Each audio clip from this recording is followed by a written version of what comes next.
Good morning, everyone. It's 6 minutes after the hour. It is Monday, July 29th, 60 degrees outside. And boy, what a weekend. We're back. Shane Matobin is back in the Vancouver, and Tom Eagle up, your morning mayor in the house. And it is still the KMMS Morning Soapbox with Tom and Shane. And Shane's there somewhere. I'm here. What were you waving about? Well, I was waiting for it to hear you, so I. Yeah. Anyway, thank you, Gallatin Valley. Good morning, Bozeman. Anyway, Friday night was great. What a huge joy it was to sit there and welcome you, and then speak with all of you and see you all meet each other. It was what a homecoming. Like, now we're a family because now everyone's met. Yeah, and everybody knows everybody. So yeah, not only do you know each other by voice, but you've met sight too. Yeah, that's right. Now everybody knows that they don't look like they sound. Yeah, I got that a lot. A lot of people looked at me and go, "Boy, you weren't you're not what I expected." Well, yeah. I'm sorry. What can I say? old gray and chicken legs. What can I say? Yeah. Are you getting streaming up there? Yes. Okay. Because somebody said, why is the streaming site not have any sound since last week? Do you know what has changed? And I don't know if anything has changed. And I guess if you're getting it and other people are. Yeah, I just, I signed in like I ever did and did the poll. And yeah.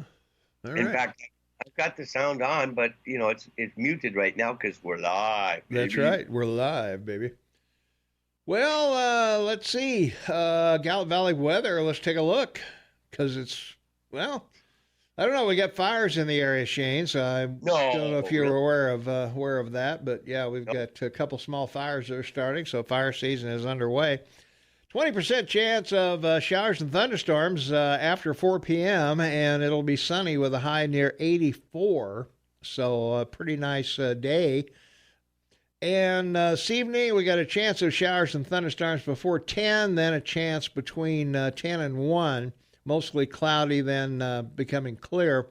Low around 56 overnight, and chance of precip is about 40%. But rest of the week looks pretty good, but it's somewhat typical, I guess, of what we normally get this time of year.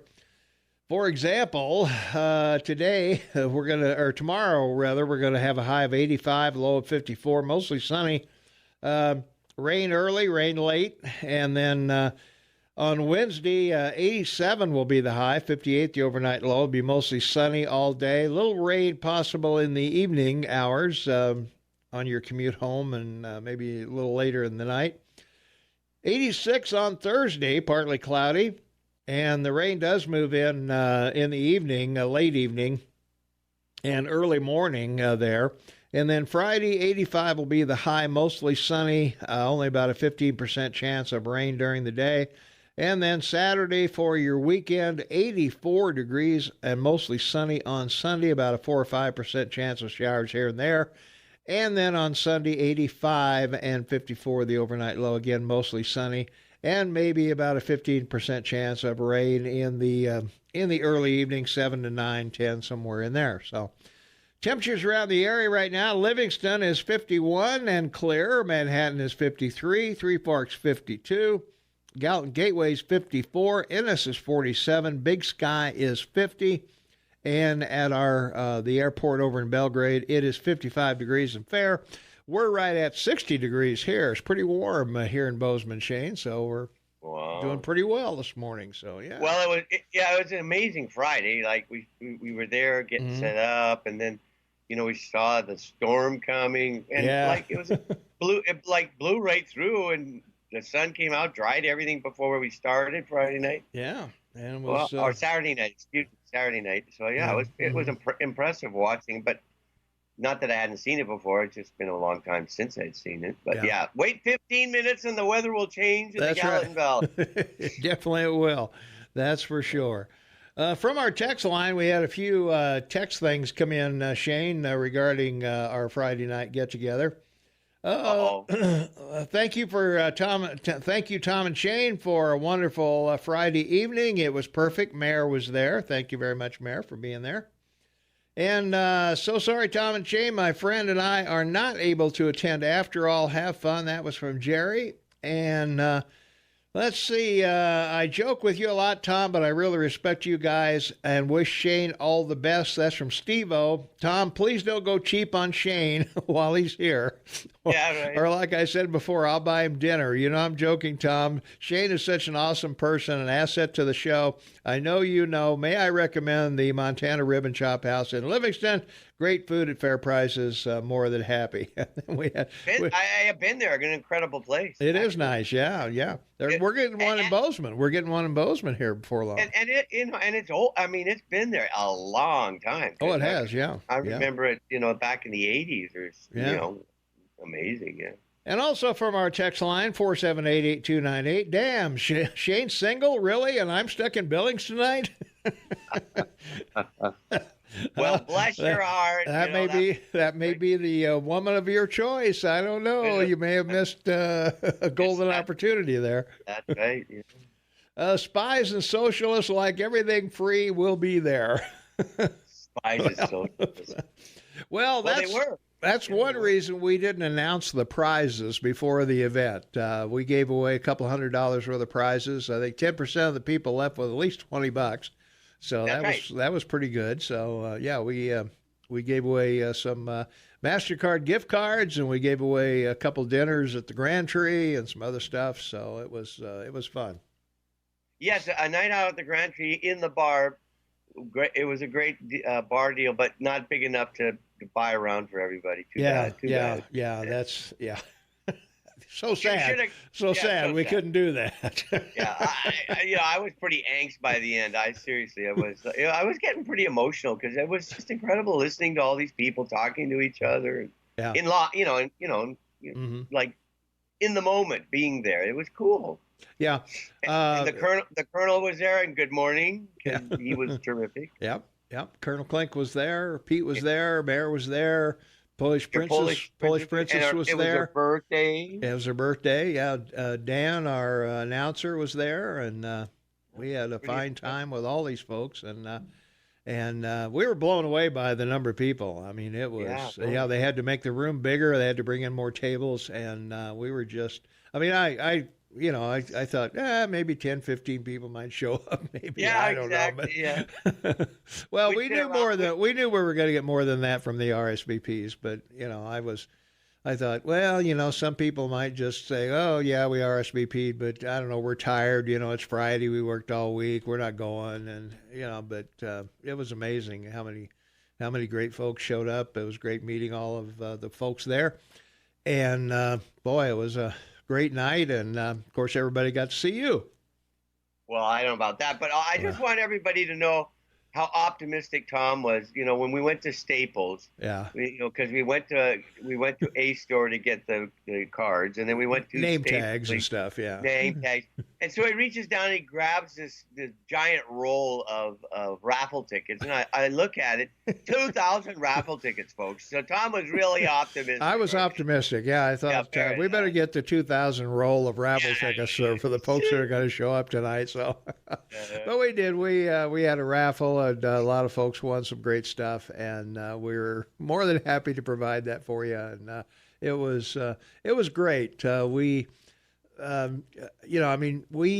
We appreciate the people that listen to us every morning because you got a lot of choices. You've got a lot of choices of who to listen to in the Gallatin Valley and Livingston and, everywhere else. And we are very gratified that you pick us from time to time or daily, whichever you do. And we thought it would be, nice to kind of honor the people who keep us on the air and, buy the products from the sponsors and all of that stuff. So we were more than happy to do it. Yeah. Yeah, I think it's a great choice. I listen to the show every day. Yeah, well, I listen to most of it. I don't know. Except when you're on, of course. But hey, of course. Yeah. Well, I'm going to try and hold in, but I have to tell you, I might fade. I know. Yeah, you got in at, 1 o'clock last night, driving 14 or 15 hours or whatever it is to get from here to Vancouver. And I got to say this before we go to our first commercial. Yeah. Please, everybody, please twice on this trip. Once coming out just outside of Bozeman, coming back just before Seattle. Truck in the ditch with a big 20 or 30-foot rig behind, a camper rig, and demolished. Like those rigs, you guys that please in the valley, don't drive fast. I mean, I can tell you, I'm sure the two people going and coming back driving didn't think it would ever happen to them, and it did. Yeah. And driving by it is just horrific. So I'm warning you with children and everything, just, calm down. Calm down on the highway. with a 30-foot rig behind you. Yeah, we got the big speed limits, and we just set a record, I think, in June for highway fatalities. So, yeah, it's not good. Yeah. So, yeah, be careful out there. We need all the listeners we can get. And now you can stop saying goodbye. Yeah, you could bend your fender, but don't hurt your radio. Oh well, that's true too. That's true, right? Yeah. All right. Time for Montana News and Ag, Yellowstone County Motors, and Walgreens. We'll be right back after that. 23 minutes after the hour, 6 a.m. It's Monday, July 29, 2019, 61 degrees outside. We're looking for a high of 85 degrees today. Shane Montalban, half man, half amazing. Not really, but I try. I do try. We proved that Friday night. He taught you how to swallow pills, how to sleep. I mean, come on. The guy's a plethora of info on every topic you could think of. I mean, that's why he's here. Did you try the pill thing over the weekend at all? Me, no. Are you kidding me? No. Of course. You don't take any meds? You lucky guy. I take meds. I take a lot. Well, I take one. Take one med. One. Yeah. Lucky. Now I do take a lot of supplements, though. I'm a healthy guy. I take a lot of vitamin supplements. So. Well, those are big pills. They are, yeah. Yeah, and I just throw them in there and gulp them down with a protein shake or something. I don't know, whatever. Cool. So yeah, it's pretty good. This is a little off the topic, but I have to mention it, Shane, because we have Boris Johnson, who's the new Prime Minister of Canada, of England. The UK. He's not the Prime Minister of Canada, but this starting new hair trends. This is the first time in history that we have had a British Prime Minister born in America. That's right. 55 years old, born June 19th, 1964, in the Upper East Side of New York, renounced his American citizenship and is now the British Prime Minister. And the only close thing would be Churchill, whose mother was American. Yeah. When he visited the United States, he made a big deal about it. Yeah. When he had a speech before the U.S. Congress, and he said, my mother was American, my dad was British. If they'd been the other way around, things could have been entirely different. Yeah. Well, some of his famous quotes, my chances of being prime minister about as good as the chances of finding Elvis on Mars or my being reincarnated as an olive. Well, there you go. My friends, I have discovered myself there is no disasters, only opportunities, and indeed opportunities for fresh disasters. That's a good one. Yeah. The dreadful truth is that when people come to see their MP, they have run out of better ideas. So there you are.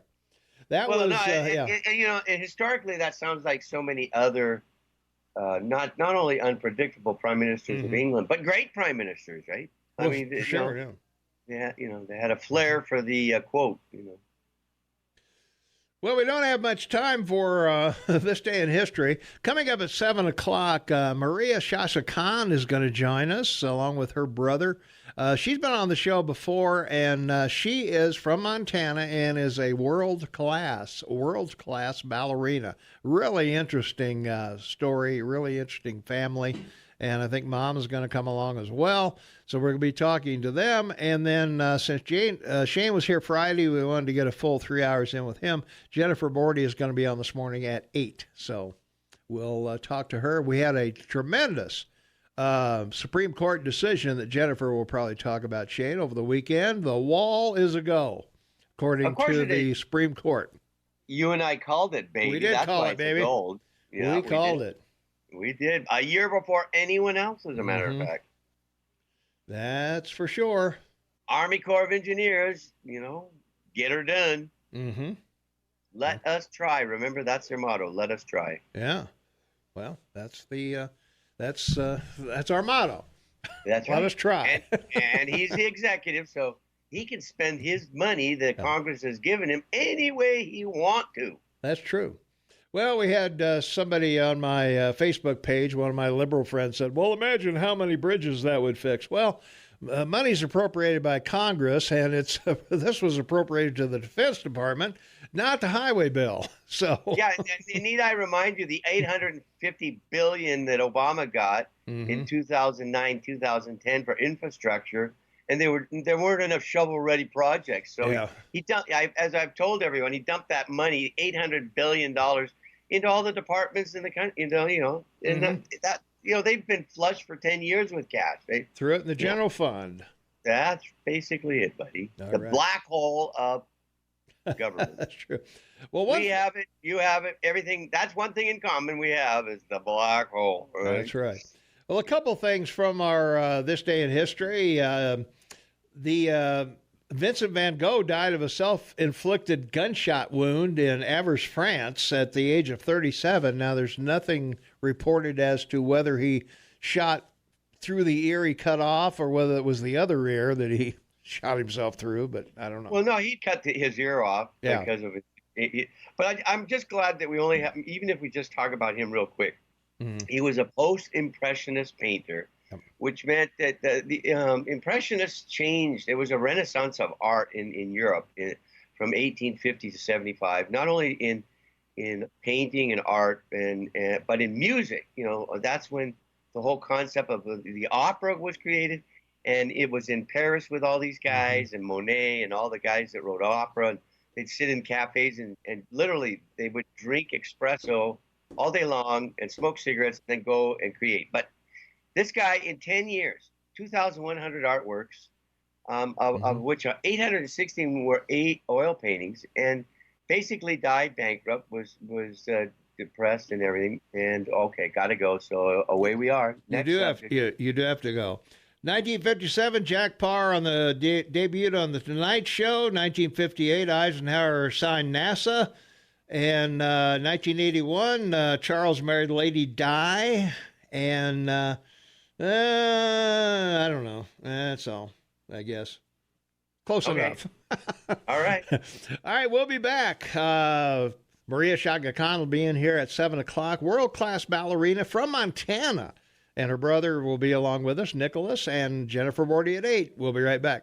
24 minutes for the top of the hour. Maria Sascha Khan will be in here with Nicholas, her brother, and mother, maybe.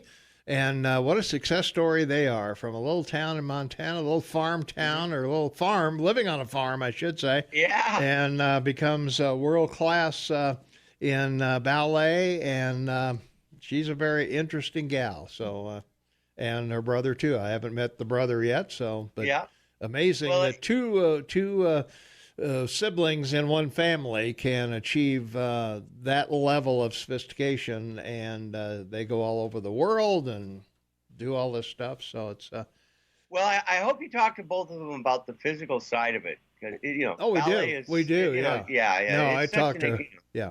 No, I talked to her about the sports end of it, the injuries, the constant practice, the how durable your body has to be, and we've talked about that. We will cover that as well, of course. And but yeah, it's as strenuous as any sport out there. That's right, and you've all heard me talk about my oldest daughter I raised, and she was an inventor, a writer, and started writing when she was 7.5, and it's all about the legs when you do eventing and writing, and that's what ballet too is about. It's all about the legs, baby. It's incredible what they do. Yeah. It really is, and the women especially with the toes. Wow, dancing on the toes. Ooh. Well, the men do that too, So it's, I know, but it's incredible. Yeah, but the men have to catch them. Well, that's true. They do. Yeah, so that's pretty interesting too. Yeah. Well, Bozeman Historic Neighborhoods. It's with our housing prices. Well, Can that was a big word, Tom. I'm glad you got it out finally. Can you tell it's a Monday? I can tell it's a Monday, baby. Wow.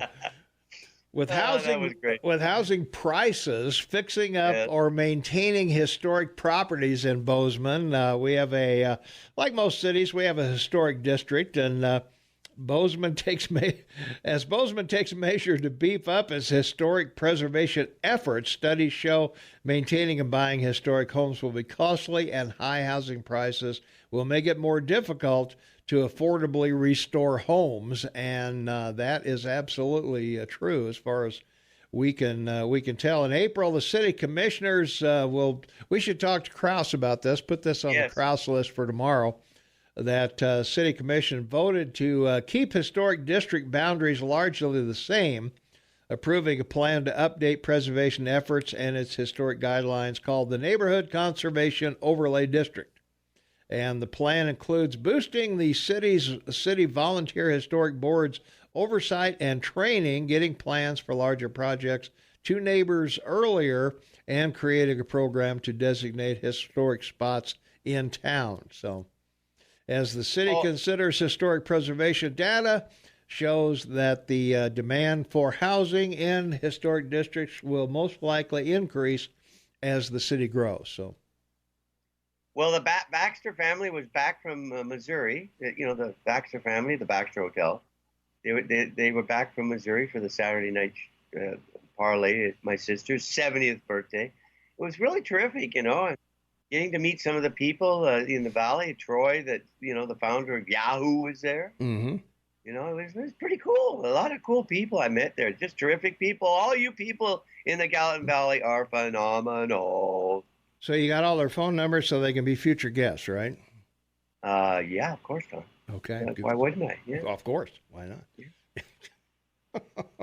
Well, I met again, Steve Daines, the senator, was there, and Greg Gianforte, and I told them both, particularly their wives, get them to call in. Come on, you guys. This is good. You got to call in. So that's right. Yeah. I'm hoping they'll call in on the dial. Yeah, well, let's hope so. Yeah. Well, also in local news, we've got Bozeman kids learning languages by having fun, and they're teaching kids in the pre-grades almost foreign languages, Shane, and it's pretty cool that they make games out of it and teach you how to do various words with fun games and all of that, so that kids can get a grasp of foreign languages and how language is.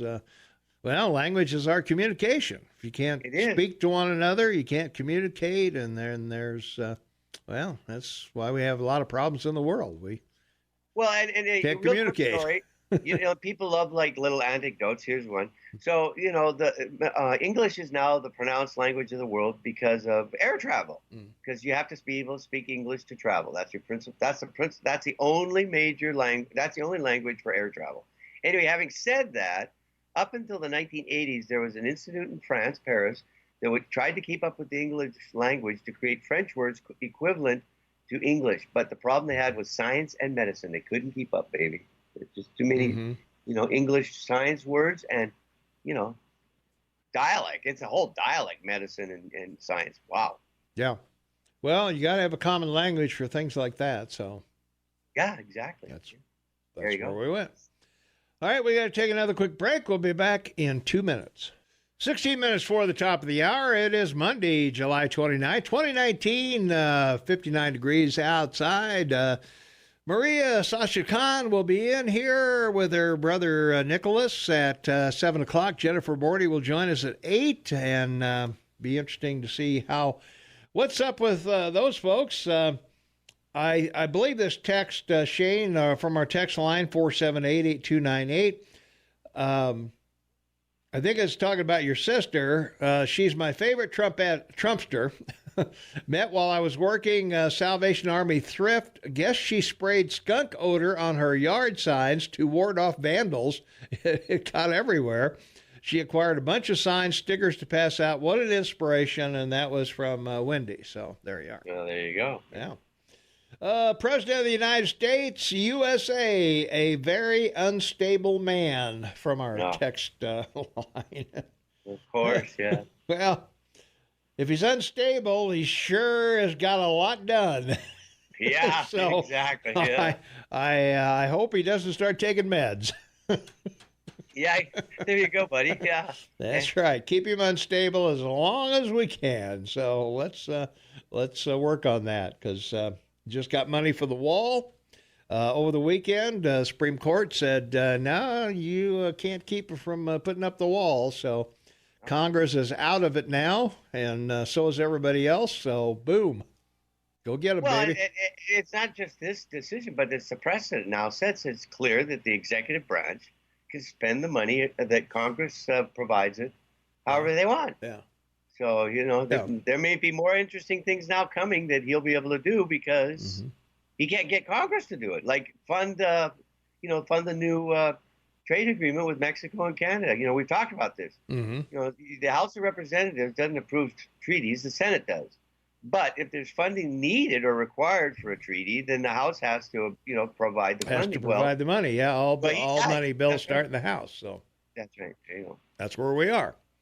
We are. Well, be fun to see how that turns out, huh? Yeah, it's going to be cool, baby. Yeah. Well, in other news, the Prospera Business Network here in Bozeman recently received money to form a food and agriculture development center for Park and Gallatin counties. The first program of its kind in the region. To launch the center, the State Department of Agriculture gave Prospera about $60,000. For the next 2 years, the money will go toward creating a business support system for companies that make products using Montana food and agricultural materials. It will also help bolster services Prospera already offers, including business counseling, specialized professional training, business loans and financing, business development, grants, and economic research. And the center could help anyone from a farmer looking to sell their hops to someone making soap out of Montana-made goat milk. So the only criteria is that the company must offer a value-added product or service. There you go, baby. It's beautiful. I like it, yeah. Let's see, 478-8298. Mexico is paying for the wall. Obama is replaced. She's locked up. I don't know what that means. Obamacare is replaced. She's locked up. Okay, I don't know what that means. Go. But yeah, Mexico will pay for the wall in the long run. So please, don't even go there. Yeah. That's a... Come on. That's got to promote phone calls. Come on. That's a lost argument. Yeah. Well, Emerson is going to host a garden and home tour. Emerson Center for the Arts and Culture's 22nd annual garden and home tour this weekend. Bigger than ever before. The garden and home tour is 3 days long, has 14 stops throughout Bozeman, and is being run by 60 volunteers.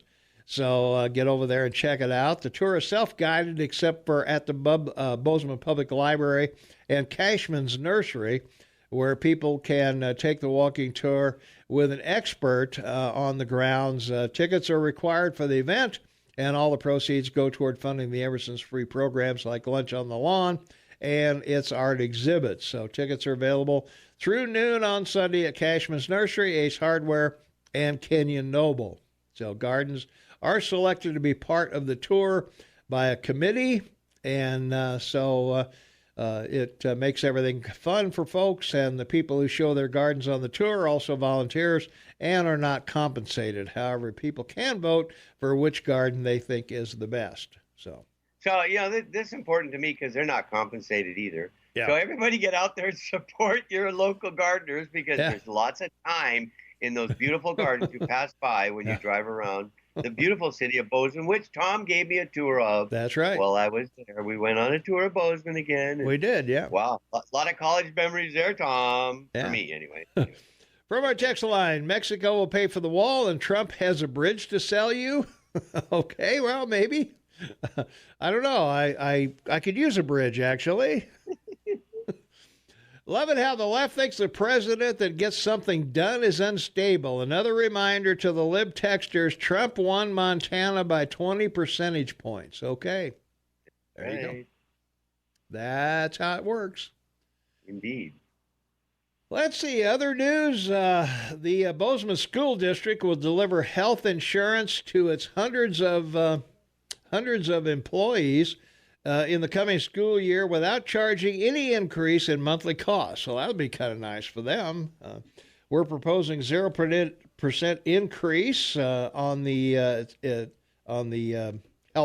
health care for the teachers and whatever.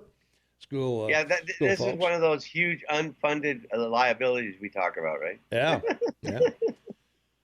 Let's see. They voted 6-0 to approve employee health insurance rates that will cost the same as the last school year. So when employees negotiate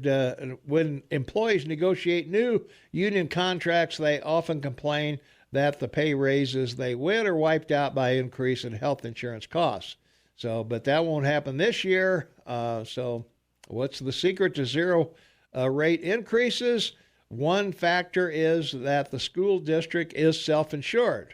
The school district collects all the monthly payments for each covered employee, plus the district's matching contributions, invests all the money, and from that pool it pays each health claim. So that's, in fact, I think the whole county is self-insured, if I remember correctly, unless they've changed in recent years, but I'm pretty sure they are still the same. So we got to take another quick break. We'll be right back in another 2 minutes. 6 minutes before the top of the hour. It is Monday, July 29, 2019, 60 degrees out there. Monday, what a terrible way to spend 1/7 of your life. Oh, my God.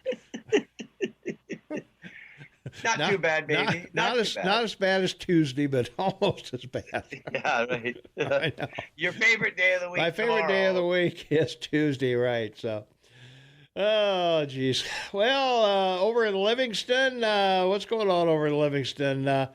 The employees of the community closet estimate they receive about 1,000 pounds of donated goods daily. That's 1,000 pounds the volunteers have to move, sort, and stock every day. Most of the donated material the local nonprofit thrift store received comes in the form of textiles, pounds of jeans and funky ties and old quilts and things like that.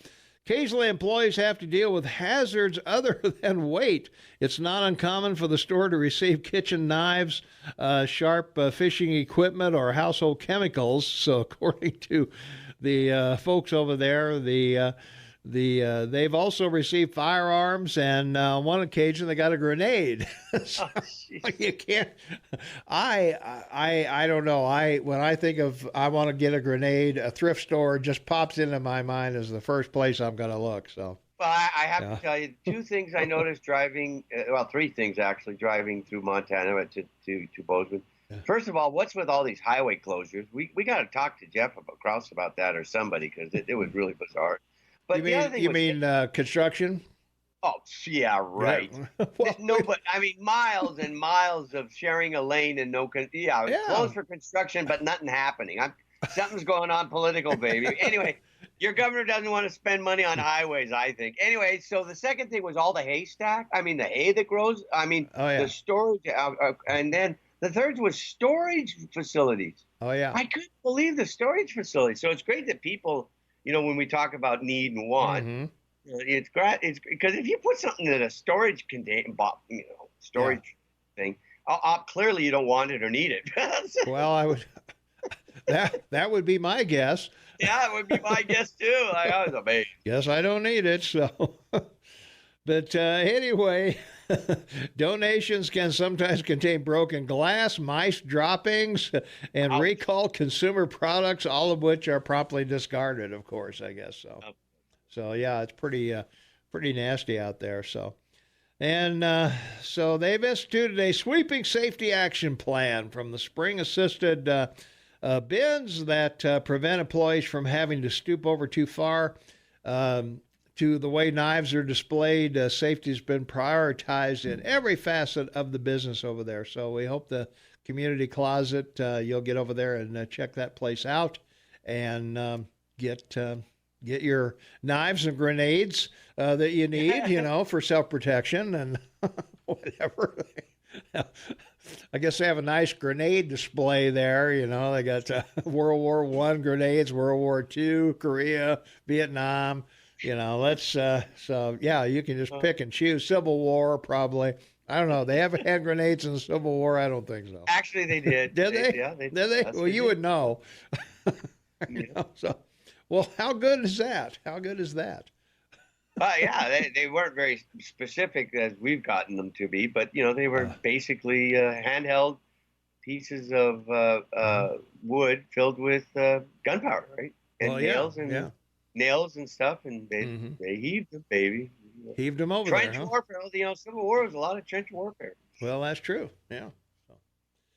Well, in other news, I guess in national news, it's I don't think it's any surprise that girls are cyberbullied more than boys are, because they have these girl cliques, the mean girl cliques, the Okay. certain groups in high school kind of generate together, and a lot of people bully people. We've heard of a lot of they commit suicide and worse.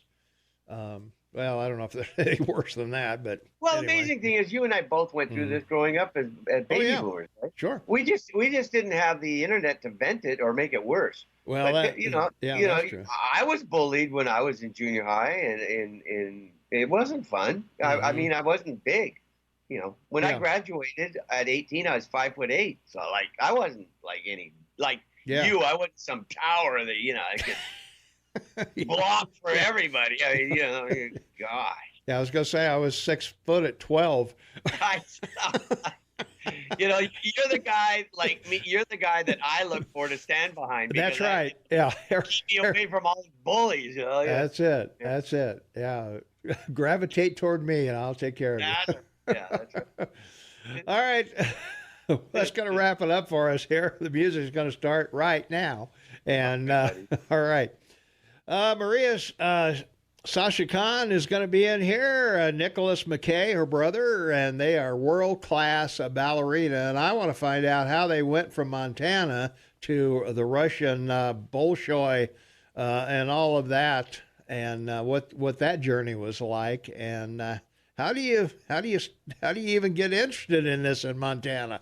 You'd think you'd be a roping barrel rider or something, but which you did too, I believe. And so we'll check out her whole history here. And she's got an event coming up too that you need to know about. So we'll be talking about that as well. Also, 8 o'clock, Jennifer Bordy will join us. We got a big Supreme Court decision on the wall. So we're going to be talking about that with Jennifer. And we got a lot to do this morning. Shaman Taubin with us, and Tommy Gluff, your morning mayor. We'll be back right after this.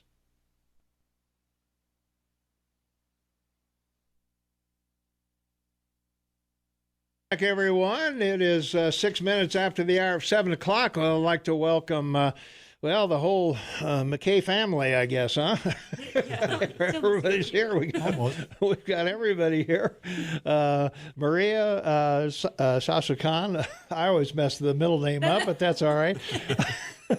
Welcome back. I think this is the third or fourth time you've been here, and always great to see you. Thank you very much. Thank you. Yeah, let's get that over a little closer to you. So there you are. Better? That's there better. Yeah, there you are. Thank you. And Nicholas, the brother, is here. Hi, How you doing? Here. Yeah. Good, We don't get you very often. So yeah, I think I've only done this once. yeah. I always think a you've been pleasure here to be once and whatever. And we've got Gregory here as well, and we got Mom. So boy, we got the whole crowd here. And Missing two of us. Still. yeah. So you were I follow you on Instagram every day. You're in some other country, Yeah. You're, Pretty much. I'm gonna say your passport. What do you get one every week or something? Because the stamps would all Just- be full. Yeah. New pages. I've lost so many passports. It's a problem. I was going to say has the it other has to problem. be. It has to He has the be. problem keeping passports. Yeah. Yeah. Well, one of the things I want to talk about for the benefit of the people who aren't familiar with your family, you're not from Bozeman, but you're from Montana. Where's the farm, the ranch, the? Oh well, we'd love to have a ranch. I was born in Prey, actually. Okay, Pray. I Yeah. remember that. So yeah. that's you've heard of it. Yeah, barely. Yeah, it's a U-turn with a mayor. Yeah. Right? Exactly. Yeah. So Yeah, it was the first years of my life in Pine Creek, so Mm-hmm. that was home. Yeah. And then actually had to leave the state quite young to pursue professional ballet training. Mm-hmm. But we moved to Bozeman when I was about 10, 11. Okay. Yeah, I'm Then- actually the only one yeah. that's actually born in Bozeman. Yeah, so Nicholas was born here in Bozeman. Okay. And Yeah. then my sister Nadia was also born in the Pine Creek area. And then we have his brother Julian, Yeah. who was born in Livingston. So, Boy. yeah. We just zipping around Well, it's everywhere. aren't Montana, we? you know, space is all relevant. Well, you know, as I've always thought of you guys with a piece of 4x8 plywood practicing in front of the sheep and the horses. Is that accurate? Pretty or accurate. Was that pretty accurate? Pretty much. We'll practice anywhere. Well, I was going to say. Well, yeah. Walk us through, Nicholas, if you would.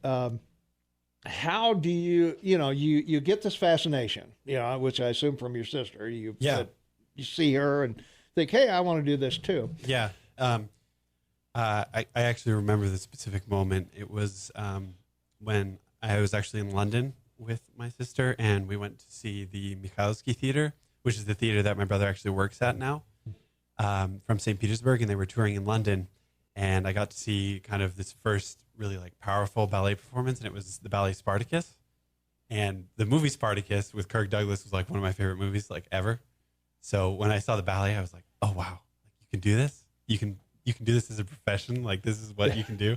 I think I was like 7 or 8 years old, and since then I just completely fell in love with it. Yeah. Well, he begged me to go back. It was like a 3.5-hour performance. He was on the edge of his seat the whole time and kept asking me detailed questions about the performance. And I'm like scanning the program, like, oh gosh, I don't know. Like, I don't know. Yeah, right. And then we left. He said, so can we come back tomorrow? Can we go again tomorrow? I was like, yes. Yeah, the tickets are only $250 or so, or something like that. So yeah, why not? When I thought, I was impressed at 7 or 8. He could sit through all of that. And it wasn't just sitting through. He just literally was like so captured by it. Every single detail, every single thing that happened, he was following it better than I could even. So Yeah. it's really So what's the trip like? You're in Prey, or you're in Bozeman. Yeah. You are, Yeah. I guess. And how do you get from there? What are the steps where you get to So the we had- level you guys are? We had kind of been traveling around the U.S. and also Europe for training because there's just not enough here, unfortunately. I was going to say that seems to Yeah. be the thing. And how do you? I assume you've got to try out to be accepted for training. Yeah, of course you have to. Yeah. You have to audition places, and it's a difficult process to get into these even summer programs for summer training. But the more me and my brother traveled, the more we found that the best ballet teachers that we were finding for us were Russian. And my brother got the opportunity to go to Moscow for the Bolshoi Ballet Academy. They invited him there. And after about a year of him being there, I came and auditioned with like 900 Russian boys in our tighty whiteys. they thought he was Russian. Yeah, I was like, okay. He looks sort of Don't speak a European a word. little bit, doesn't he? Yeah. I didn't speak a word of Russian. I was terrified, but I was so happy to be accepted. I was completely over the moon. And now, 10 years later, I've been living there? Yeah. So how old were you when you auditioned in Russia? I was 9 years old. Okay. Yeah. So you're with 400 other 9 years old, or are they all the way up? They were older than me. I was gonna say, They were actually, they don't take kids at 9. So I guess I was kind of a guinea pig. Lied about your age. Yeah, because they were only taking kids around 11, 12 years old. So everyone in my class was quite a bit older than me. Okay. Yeah. Well, that's pretty amazing. That. Oh, thank you. Yeah. And, The funny and I thing assume is the same thing for you, right? You just. A little bit different. I mean, in Nicholas's case, he was, I think he was his physical talent, and they look at musicality, they look at body proportion, flexibility. So him going in there and just being 9 and being with all these Russians and getting accepted was quite incredible, especially because only after they'd already kind of gone through this process of accepting him did they realize that his brother was already in the school and that he was American. So it was yeah, it was quite interesting for them as well. They didn't realize that that's even what was happening. They Yeah, thought they're like, he was, wait, we have two of them? yeah. Yeah, What? yeah, yeah. How did they get through?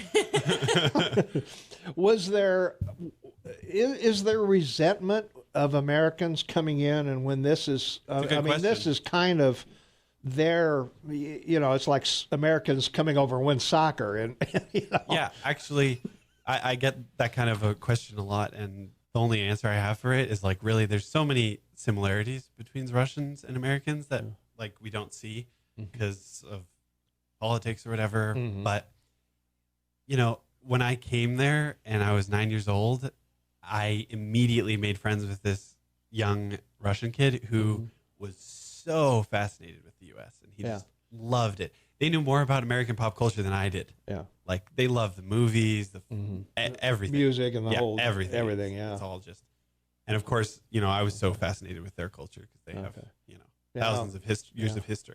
Now, when you're doing the Bolshoi in Russia, does Putin show up? Yes.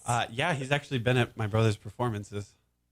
Sometimes he will come. Yeah. So I guess that's the other thing I was going to say is that part of the difference is that, of course, there's a lot of similarities, a lot of differences, but they love ballet. They have such an appreciation for it and such a knowledge that if you come with a willingness to learn and you're wanting to gain from what they have It's so to much in their give, culture that it's almost as if like if I told a taxi driver or something that I was a ballet dancer, it's like if I said I was in the NFL here. Yeah. They're like, oh wow, that's like amazing. I say, NFL or movies or something yeah. like that. Yeah, it's the top of the game. Yeah, because for them it's in their culture so much that they're just like, Well, it's like us. We started with plays more than we did dancing. Yeah. We every town had a playhouse because people could act, but they didn't necessarily have the physical ability that you guys do. Yeah, interesting. And that's the other thing that we want to talk about. We're going to take a quick break and I want to come back and let's talk about the physicality of what you guys do and the injuries and all of that stuff, and how do you do it this long? Because we've heard of all kinds of people with great talent who broke, had a knee or a hip or something, and then they're done. Yeah, that's why good training is very important. Yeah. All right. We're going to take a quick break, and we'll be right back with more with the Mackay family here, world-class ballerinas balletist and ballerinas from Montana. How do you get out of little towns in Montana and rise to the top of your profession? So we'll talk more about that. We come right back. 16 minutes after the hour. It's Monday, July 29, 2019, 60 degrees outside. And, we're talking with the Mackay family, Maria, Sascha Khan, and Nicholas. Gregory's here. Mom's here. Got the whole family in the house. gang. So we're pretty excited to be here. So, yeah. Very. Yeah. We wanted to talk about the physicality of all this. Obviously, this is a very demanding physical thing that you guys do. Yeah, Yeah. it is. It's as much as any athletic. Yeah, fun fact actually, people in the NFL football players, I don't know who I heard this from, but apparently they do ballet class for conditioning. Yeah. Yeah. Every little muscle the is stretching worked. and Yeah. everything, I would believe, because that's where your injuries occur, is stretch muscles or knees, ankles, hips. Yeah. Yeah, the flexibility is really important. Yeah. What kind of a daily training regimen is it like? Do you train for an hour? Do you do fast and slow, then fast and slow? Yeah. Or? So it depends on age and skill level. But my training, the Russian Vaganova style training, it very much is kind of a building block system. So you only do what you're ready to do, and until you haven't mastered kind of that block of it, you don't move on to the next thing so that you don't injure yourself. And so then when you get to those more difficult steps, you're already prepared to do them because you've had this training and very meticulous, repetitive kind of movements. Yeah. Obviously, I lost the word. Endurance. Yeah. You do. Endurance, lots of endurance. It's, Yeah. it's Did you just definitely say an Do you run endurance a game. lot? Do you jog, or do you do things See, like that? Actually, running for male dancers isn't so good because we tend to have a lot of issues with knees. Yeah, okay. But because it's we're- not really good for. I mean, I don't. Yeah. Well, don't I do run. know Okay. some women. That I was run, but- wondering if that builds up your lung capacity, and what do you do? What do you do? To Swimming, do I would that? honestly Swimming, say, is okay. better. Yeah. I jog on the treadmill because it's a little bit softer on the knees, but we have to keep our knees very healthy because of the huge leaps and jumps. And also most of the lifting that we do when we lift a ballerina, it's actually with your legs because it's mostly coordination and timing and kind of muscles in your legs that do the work. I think also, did your teachers ever say this to you, Nick? A lot of my teachers used to say that you'd get everything you need from the ballet class. Yeah. And I mean, it needs to be a good. If you're working hard enough in ballet class, you don't need to do any extra say, conditioning. if you're working hard enough in my class, you're not going to need to do anything else. And honestly, a lot of the time, you were pretty. Definitely true. You come out of there and you're dead. I think things have evolved a little, so it's become a little different now. It's probably with sports and everything. There's a little more cross training, but very specific. Okay, Shane. I think everyone would be fascinated to know how tall you guys are. How tall are you, Nick? I think I'm 6 foot. 6 foot? Yeah. Wow. I'm about 5'7" and 3/4. So you're about 3/4. I'm about 5'7" and 3/4. Is it? Well, we think of Tommy Toon, who's what 6'4" or 6'5" or something like that. Does it help to be taller or shorter or? It depends. If you're too tall, you can't necessarily do some of the more difficult steps just because it's difficult to coordinate your body. Right. Around like 6'1", 6'2", 6'3" is good for men because they're tall enough to still do everything lifting wise and partnering wise, but they're not too tall to where they can't jump. Okay. Yeah, for women, I'd say it's probably about 5'8" would be towards the top of it. I would think so, because also you've got to be picked up and twirled and whatever. Exactly, so, and then it becomes a little harder for your body to coordinate everything and move fast enough and do all the steps that are, like Nicholas was saying, all the steps that you need to do. So, What about muscle to, I don't want to say fat ratio, but I will. Yeah. Yeah. I mean, of course, it depends on the person, but if you're doing kind of these, endurance heavy ballet classes and using the correct muscles, what happens, especially with Vaganova training, is that you get very slim, long muscles because of the very meticulous way that they train you. And it's all based on that kind of perfect, ideal body that still lets you do these high level kind of performances.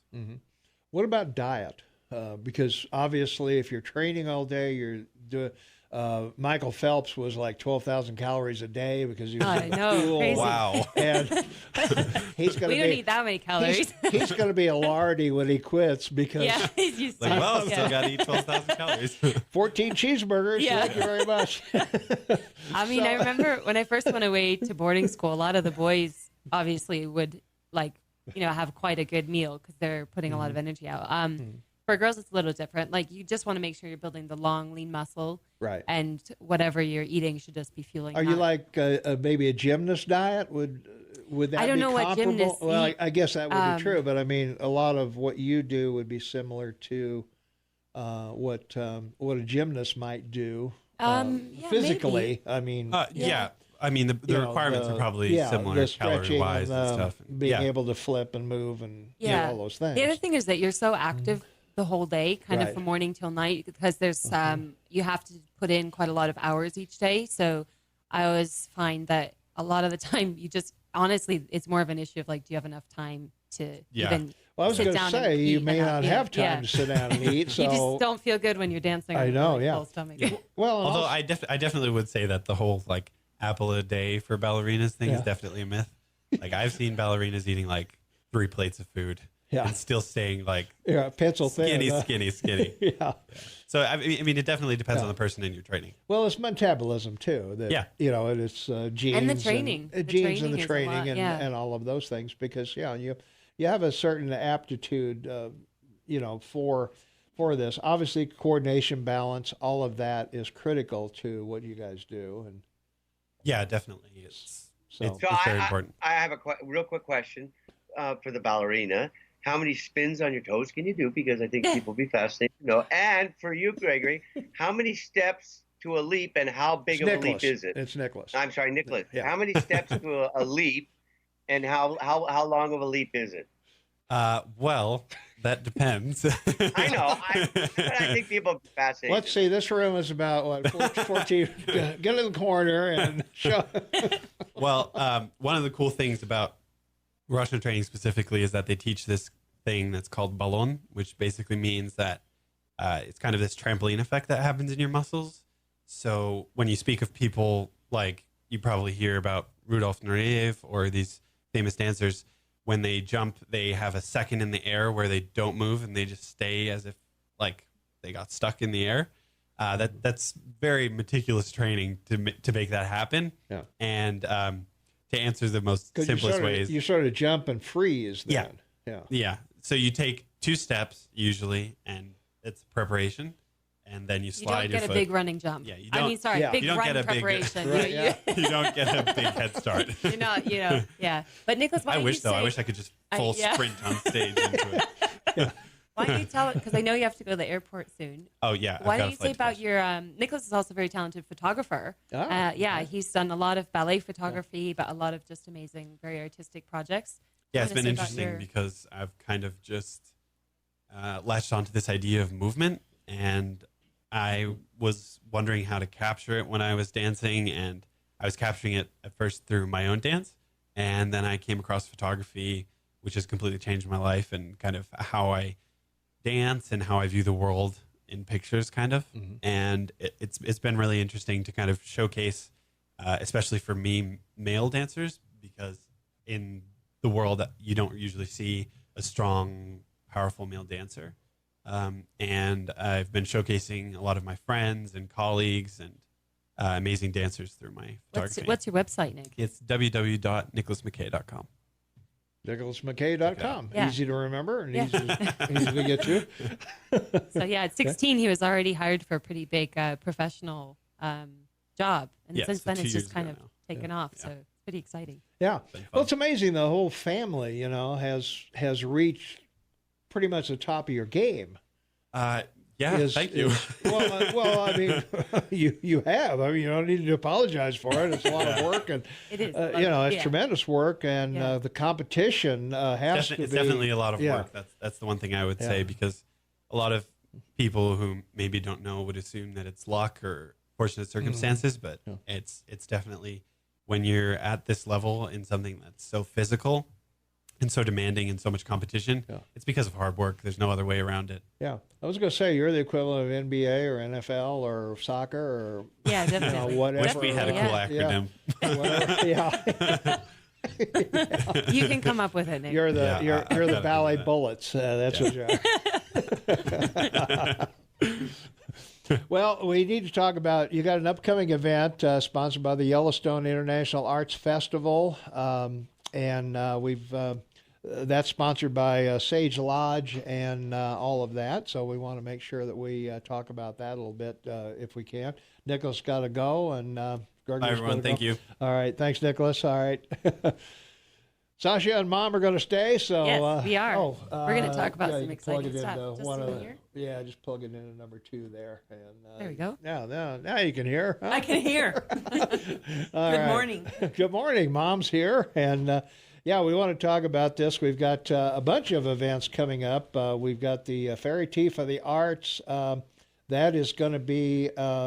Is this going to be in Prey? August 11th at Sage Lodge. Okay. Where is it? Sage Lodge. Sage Lodge. Okay, I'm sorry. Mm-hmm.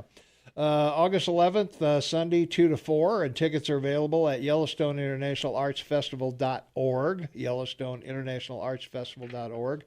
And then we're also we're going to have like a 4-day thing with opera, birds, Native American fancy dancers, music, bagpipers, and all that will be done.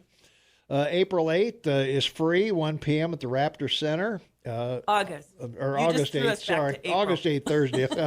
I'm old. I don't know what's going on. We waited a long time for this good weather. I know, yeah. It's August. August 8th. August 9th is also free, 5 p.m. Meet the International Artists. And then August 11th, Sunday, 2 to 4, the Fairy Tea for the Arts Song of Life. And August 11th, Sunday, 7 p.m., the ballet on the Yellowstone. So, again, tickets at the Yellowstone International Arts Festival. And so we hope everybody will get over there and try that out. And you're going to give 2 away. And I'm going to give 2 away. We're going to give away 2 tickets to this when we go to break here. So we'll get some folks interested in that.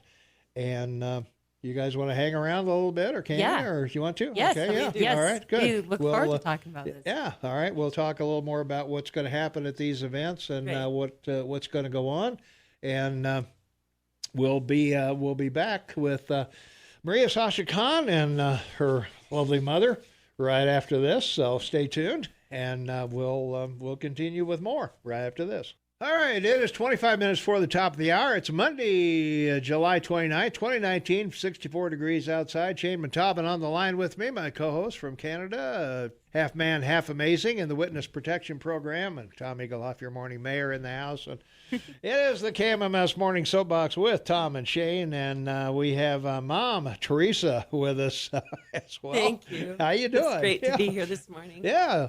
Yep. We're friends on Facebook. We are friends. Yeah. Yes. So we chat. But- you always send me the stuff of where she is, and she's always on Instagram. Yeah. Of course, Yeah, with all social photographs from everywhere. I never have to travel anywhere because she sent me pictures of every place there I do is to be travel in a the lot. world. So it's pretty.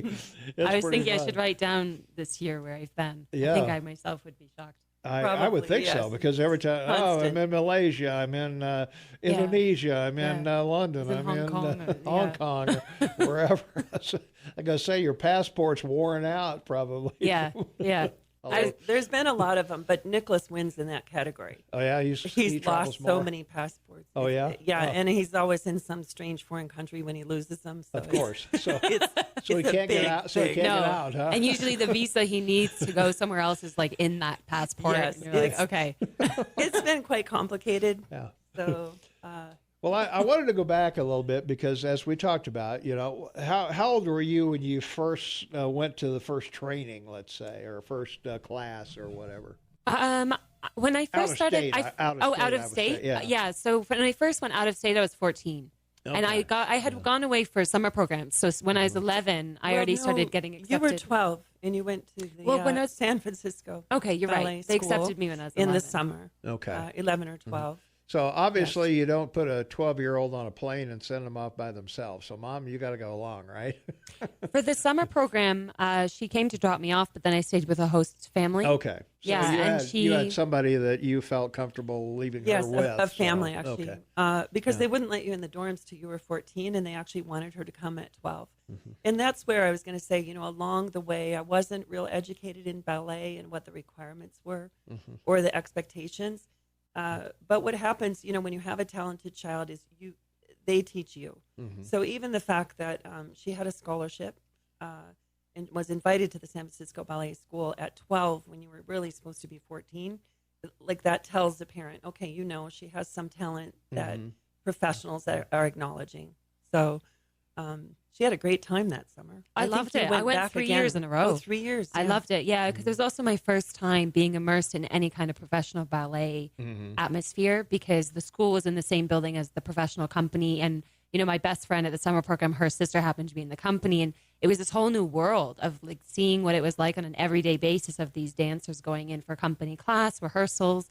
A lot of the dancers I ended up actually even working with as colleagues later on in life, they were starting out as stars. I was Lucia. 11. Yeah, Lucia Lacara. Yeah, she and I are still close friends, and she was already kind of considered a prima ballerina. She was 20 or something, and she's still dancing. But so that was kind of the beginning of this world opening up of, wow, this is what it's like. Mm-hmm. Yeah. So you're traveling with her, obviously. So Yes, as much as possible. yeah, And I know that has to be tough because you got other kids, obviously. yes, definitely challenging. You Definitely know? challenging. Yeah. I feel we were very blessed. My husband really didn't work in Montana, so the way that we got around was his frequent flyer miles.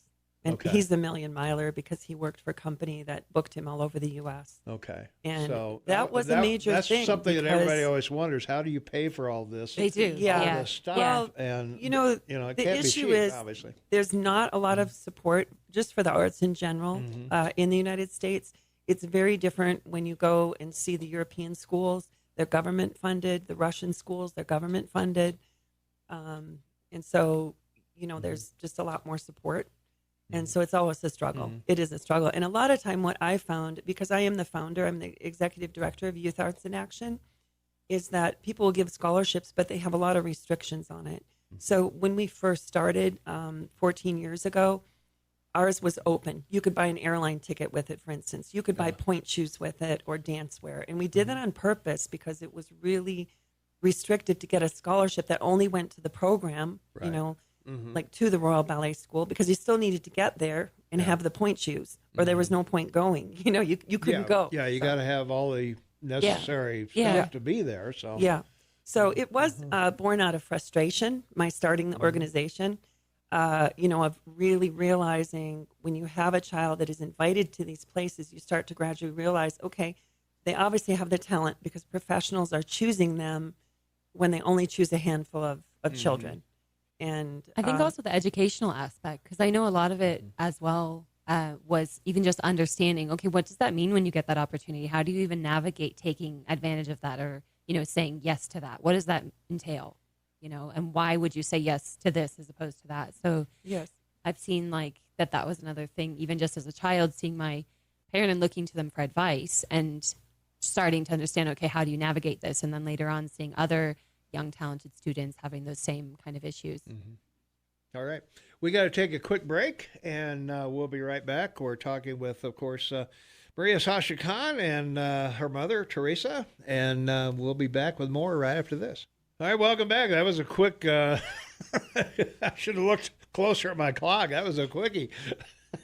So, all right. We're talking with Maria Sascha Khan and Teresa Khan MacKay, and you have an event coming up. It's the Yellowstone International Arts Festival. It's going to be August 8th through the 11th, and lots of free events. It's going to be at the Sage Lodge in Prairie, Montana. Kids are free, and so we'll be they've got a Raptor Center. Live birds will be there. You can meet the international artists. Those events are free, and then we have the Fairy Tea for the Arts, Songs of Life, and on the 11th also we'll have the ballet on the Yellowstone. And if they take a look online, they'll see there's actually one more free event as well, free dance class. And they can go to YellowstoneInternationalArtsFestival.org to get all the info, and we've got tickets, and we're going to give away a couple tickets at the top of the hour, so stay tuned for that. But sounds like quite an interesting thing, and Prairie of all places, you know. That's definitely. I mean, when I was 30 years ago, when I was born in that area, I would have never imagined we'd have the opportunity to bring back an international arts festival, and it's really quite exciting for all of us to be able to have a platform to bring together and share with Montana all of the culture of the world that we've experienced and learned about from our travels and our time as professional dancers. So we're really excited about it. This is the beginning. I mean, we intend to do this on, every summer now, and Sage is on board, so that's great. Oh, that's good. If anyone hasn't been there, it's beautiful, really beautiful, and they're supporting us this year. It's going to be fabulous. Yeah, it is. Fancy dancers. The Fairy Tea focuses on young artists, ages 8 to 28. And we've done this for, I think this is the 7th or 8th Fairy Tea now. And we give scholarships out at the tea. They perform, musicians, singers. And the evening are professionals. So a professional opera singer is actually coming from Germany. I think he's living in Spain now. And we have, the adult fancy dancer. Yeah. Right. Louis, and he's traveled all around the world. Louis actually has performed in Russia, China. So very interesting man. Yeah. Do I dare ask how many languages you have to speak to do this? That's a good. Also, how many time zones you deal Russian. I know you've learned a little Russian, but so I speak French and German, English, enough Russian to get by. My brothers are completely fluent. My sister Nadia speaks Spanish, Italian, German, French. So Nadia is actually working in the Rome Opera Ballet, and she is fluent in Italian.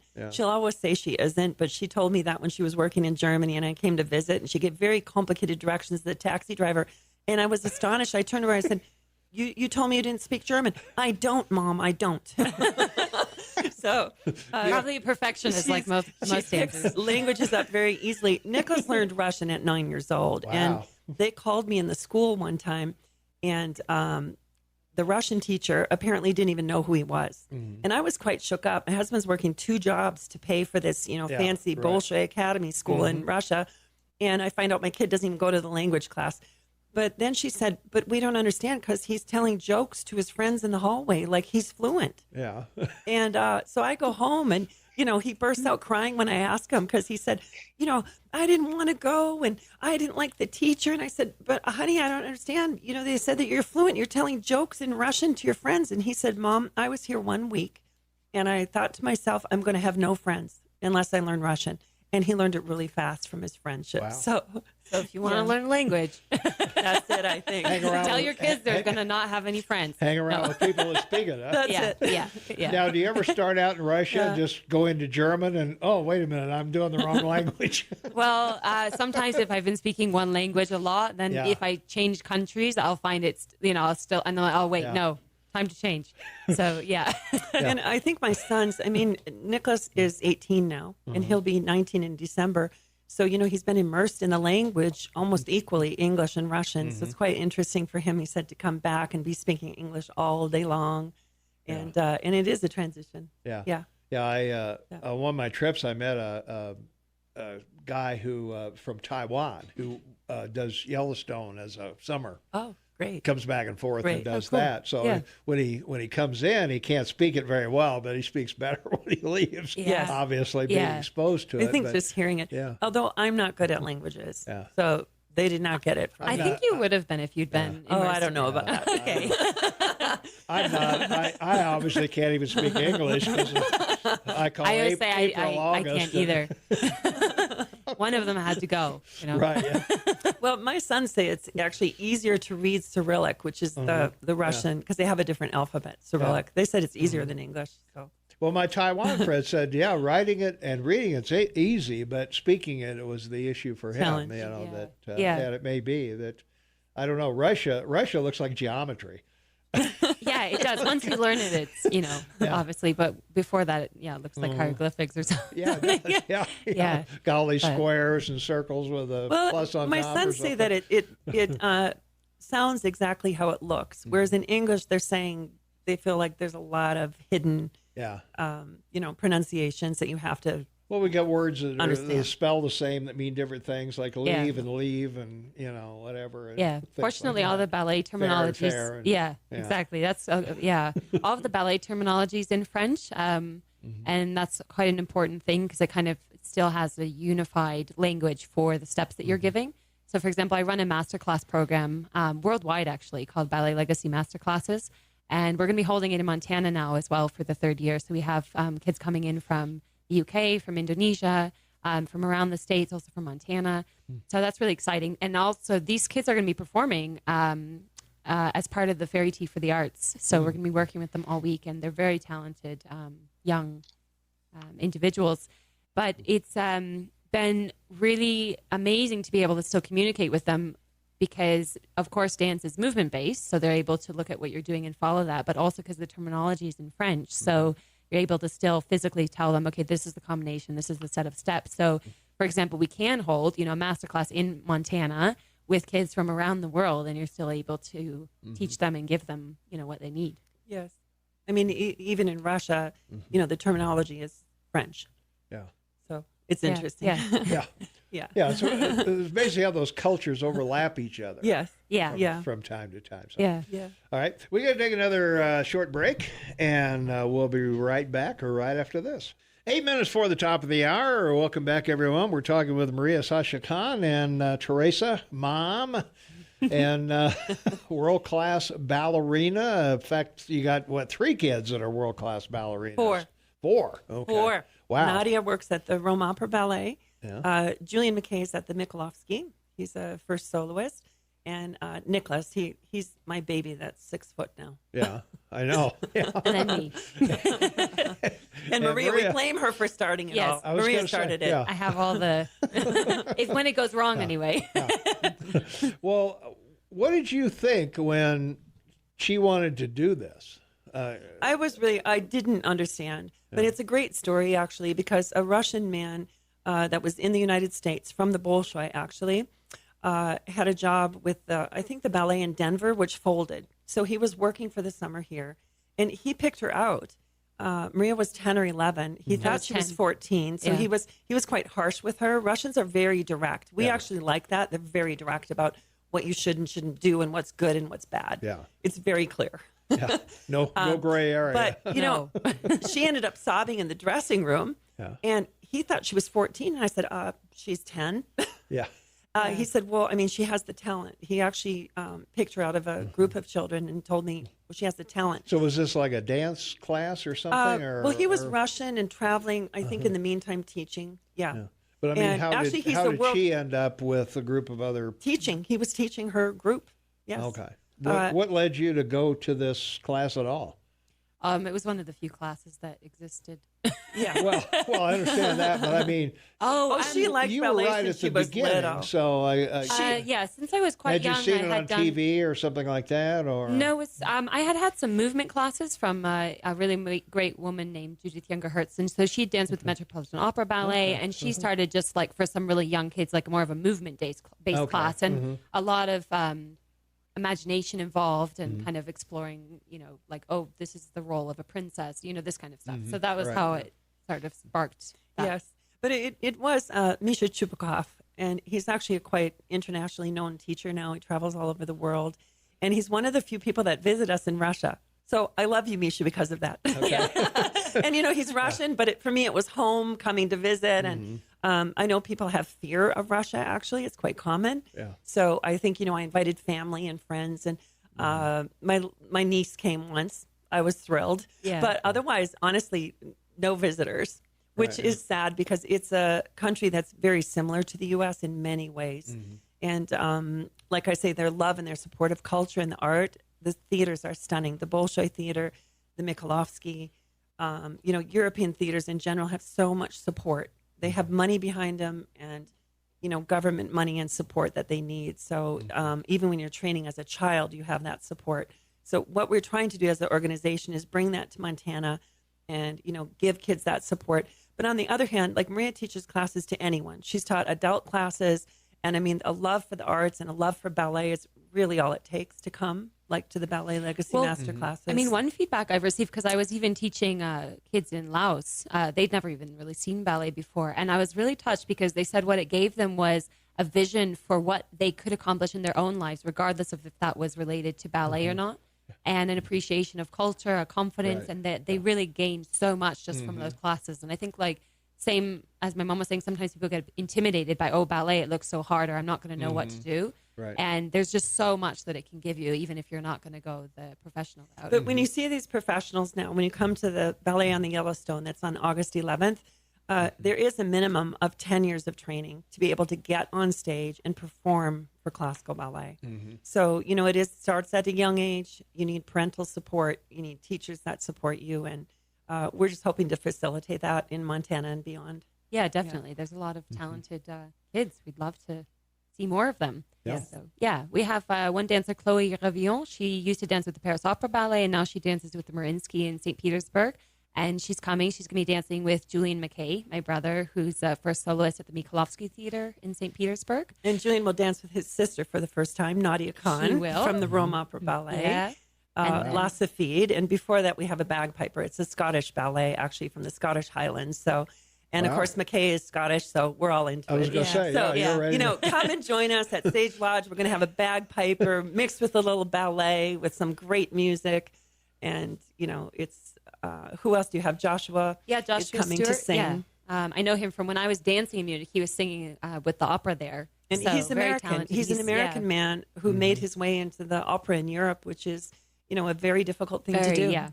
There's a lot of talent there. The competition that you guys face has to be overwhelming. It's very intense. I think that's a story for a whole book. It is very cutthroat, and you have to be very dedicated. But yet the people, beautiful people we've met along the way, and very loyal because it comes very small.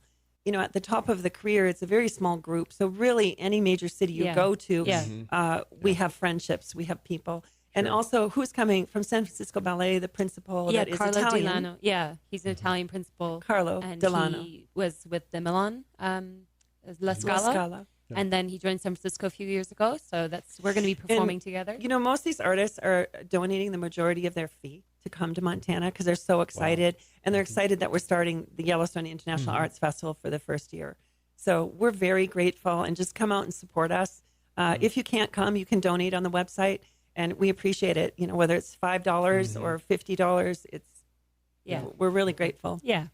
Let's take a phone call. 522-TALK is the number, 522-8255. Calling you on the air. What's going on? Hello? No, I'm not. Hello? Okay. Yeah? No, I'm not. Okay. Well, I don't know what that was, but anyway. Well, it's a good place to say let's all get together at the Yellowstone International Arts Festival. That's going to be at the Sage Lodge in Prairie, Montana. Kids are free. August 8th, they've got a free 1 o'clock Raptor Center. Live Birds will be there. August 9th, free, 5 p.m. Meet the international artists. August 11th. 2 to 4, the Fairy Tea for the Arts Songs of Life Festival. And August 11th, Sunday at 7 p.m., the Ballet on the Yellowstone. And we've got a couple tickets we're going to give away to that. So the number, if you want 2 tickets, is 522-TALK, 522-8255. Thanks so much, guys, for coming in. Thank you so much. Yeah, So Maria nice to see you, Sascha as Khan always. and Teresa Mackay Khan, or Khan MacKay, I should say. I don't know. That's good. It You got works. too many names, right? Yeah, too many. It's Teresa. All right. Always Thanks a so pleasure to chat with you guys when you come to town. So we hope you'll keep us on your schedule whenever you're here, and definitely. we love getting together with you. Great. All right. Thank you. Jennifer Bordy up next. If you guys need a good Jewish lawyer, there she is. So, so we'll be back with Jennifer right after this. And all right, hey, we're here. I think we're here anyway. Shane's here. Tom's here. Jennifer's working on it. I know we had everybody bailing out of here, and Jennifer's here, and we had a legal question as Jennifer was coming in. So, yeah, well, All right, yeah. here we go. Okay. Turn me on. Ah, There we you're go. on. There you Okay. are. Okay. Turn me on, baby. Turn me on. We got a couple quick phone calls here to see what anybody wants to talk about. Caller, you on the air. What's up? Yeah, good morning. Just wanted to jump in quick. This is Nikisha. Before you get into deep legal discussions with Jennifer. Right. So you have this Elijah Cummings just blasting the official and the administration, the Homeland Security guy. I'm sorry, I don't remember his name. Do you guys know? Yeah. It's, who that was? It is Tom, not Tom. What's his name? Shane, the new head of security. Talking about the NSA guy that got replaced, or are you talking about Homeland Security? Yeah. Yeah. So Radcliffe is going to replace Coates at the NSA. Yeah, that's it. Yeah, Coates is leaving, and yeah. So Elijah Cummings just blasting this person. Mm-hmm. And if you look at Baltimore, Maryland, for one, the USA Today just recently rated cities. And Baltimore came in third as the most dangerous city in the United States. Mm-hmm. You know, you've got the high crime, you've got high addiction rates, you've got all kinds of homeless. You know, as far as I know, Elijah Cummings isn't really doing anything for the people in his own district. He talks a good game, but what's he doing? And if he is actually doing anything, he's apparently not being very successful. And yet he's going to blast the Homeland Security official for using facilities that were set up by Obama. And when President Trump comes to his defense, Cummings immediately, calls the president a racist.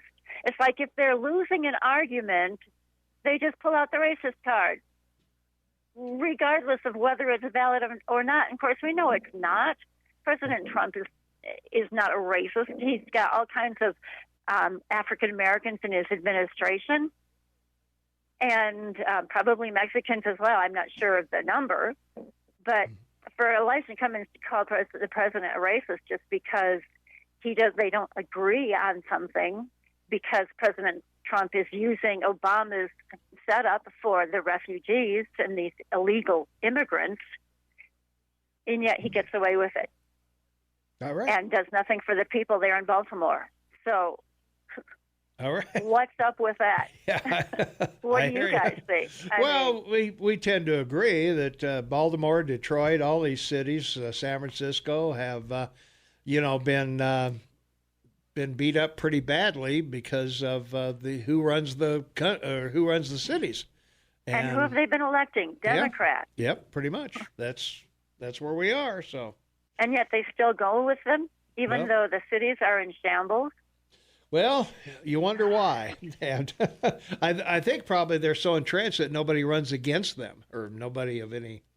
It's sort of like our city commission here in Bozeman that, the liberals are happy to run, but finding good conservatives to run is not always easy because the conservatives are all working. Yeah.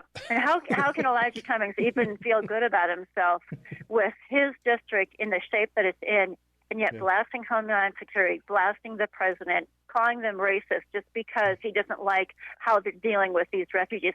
And by the way, I'm sure Elijah Cummings was probably in the group that's saying, "Oh, there's no crisis at the border." Yeah, a few months ago, there's no crisis. So, what are you going to do? All right, we got to go. Hey, thanks for the call. Caller, you on the air? What's going on, real quick? Hey, can we have the same thing next year? Absolutely. Of course. Hi, Debbie. Shane will come back, and we will have the same thing next year. Oh, that's fine. Hi, Law Babe. Hi, Debbie. It was wonderful. Well, actually, that was the second time I met you, but it was wonderful to meet you last Friday. Yeah. Oh, finally, yeah. But when I needed you, you were nowhere. Okay. You have to reach out to get me. No, I couldn't find you. Happy birthday again, Debbie. Oh, Thank yes, you, happy and birthday. You too. How was the party? Oh, it's fantastic. Yeah? It was really Well, you were there. How was it? No, I'm talking Tammy's. Oh, okay. It was wonderful, Debbie. Thank you for asking. It was pretty, Okay. 70 years old. It was terrific. Yeah. Yeah. Happy birthday, Tammy. Indeed. Tomorrow, Two- 30. Or I mean, Okay. the 31st is actually her birthday on Wednesday. Yeah. Two things. As far as this black mayors, the black people, they don't care that they can't walk the streets and blah, blah, blah, crime rampant, stinks. However, we have a black mayor, so that's it. They're proud of it. So, it's self-esteem.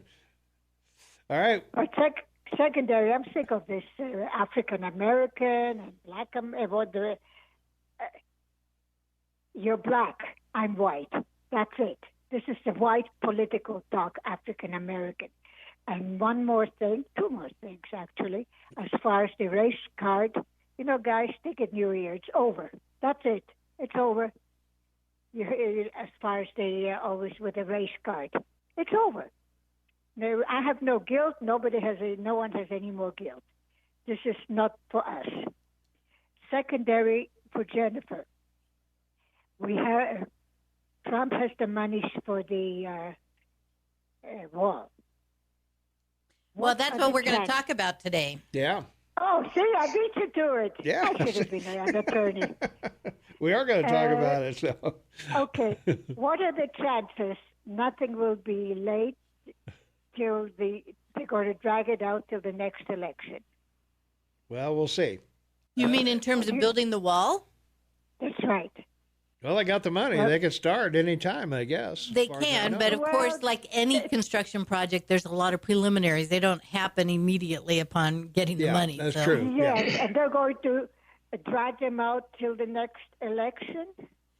Well, it likely is going to go that way anyway. And we'll talk about this in a minute because I'm not sure people understand exactly what happened Friday night in terms of the U.S. Supreme Court weighing in and saying what they did is they lifted a stay on an injunction, or I'm sorry, they put in a stay on an injunction that was going to prohibit them from building while the case is actually proceeding through the courts.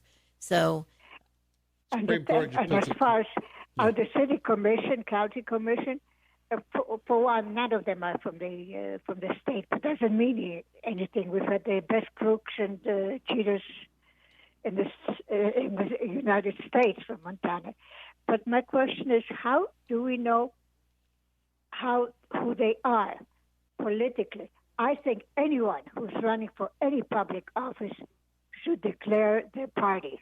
Oh, you're talking about our county, city and county Well, what if they're like election, me yeah. and they don't have a party? Well, they can run as an independent.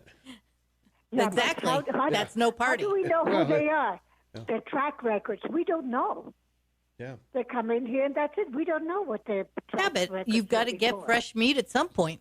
That's true. Yeah, but this is rotten meat. How do we? How do we know? How do we meet? How do we? How do you find out who's who? Well, generally you elect them and then you find out. That's probably true. Yeah. We got to go. Jennifer's got to. Okay, sweet. I love you, Jennifer. Bye-bye. Thanks, Debbie. Love you too. Let me see. Do we have one more phone call? Anything to do with Jennifer? We're treating on her time. Yeah, what did I come in for? Calling you on the air. What's up? Hey, I got one thing I want to say real quick. The reason I called this question for Jennifer, the first thing I want to say is that Elijah Cummings is a federal representative. He doesn't have anything he can do for his district. I was kind of wrong on that. However, the border issue that he was whining about is his responsibility, and Trump should have hammered him on that.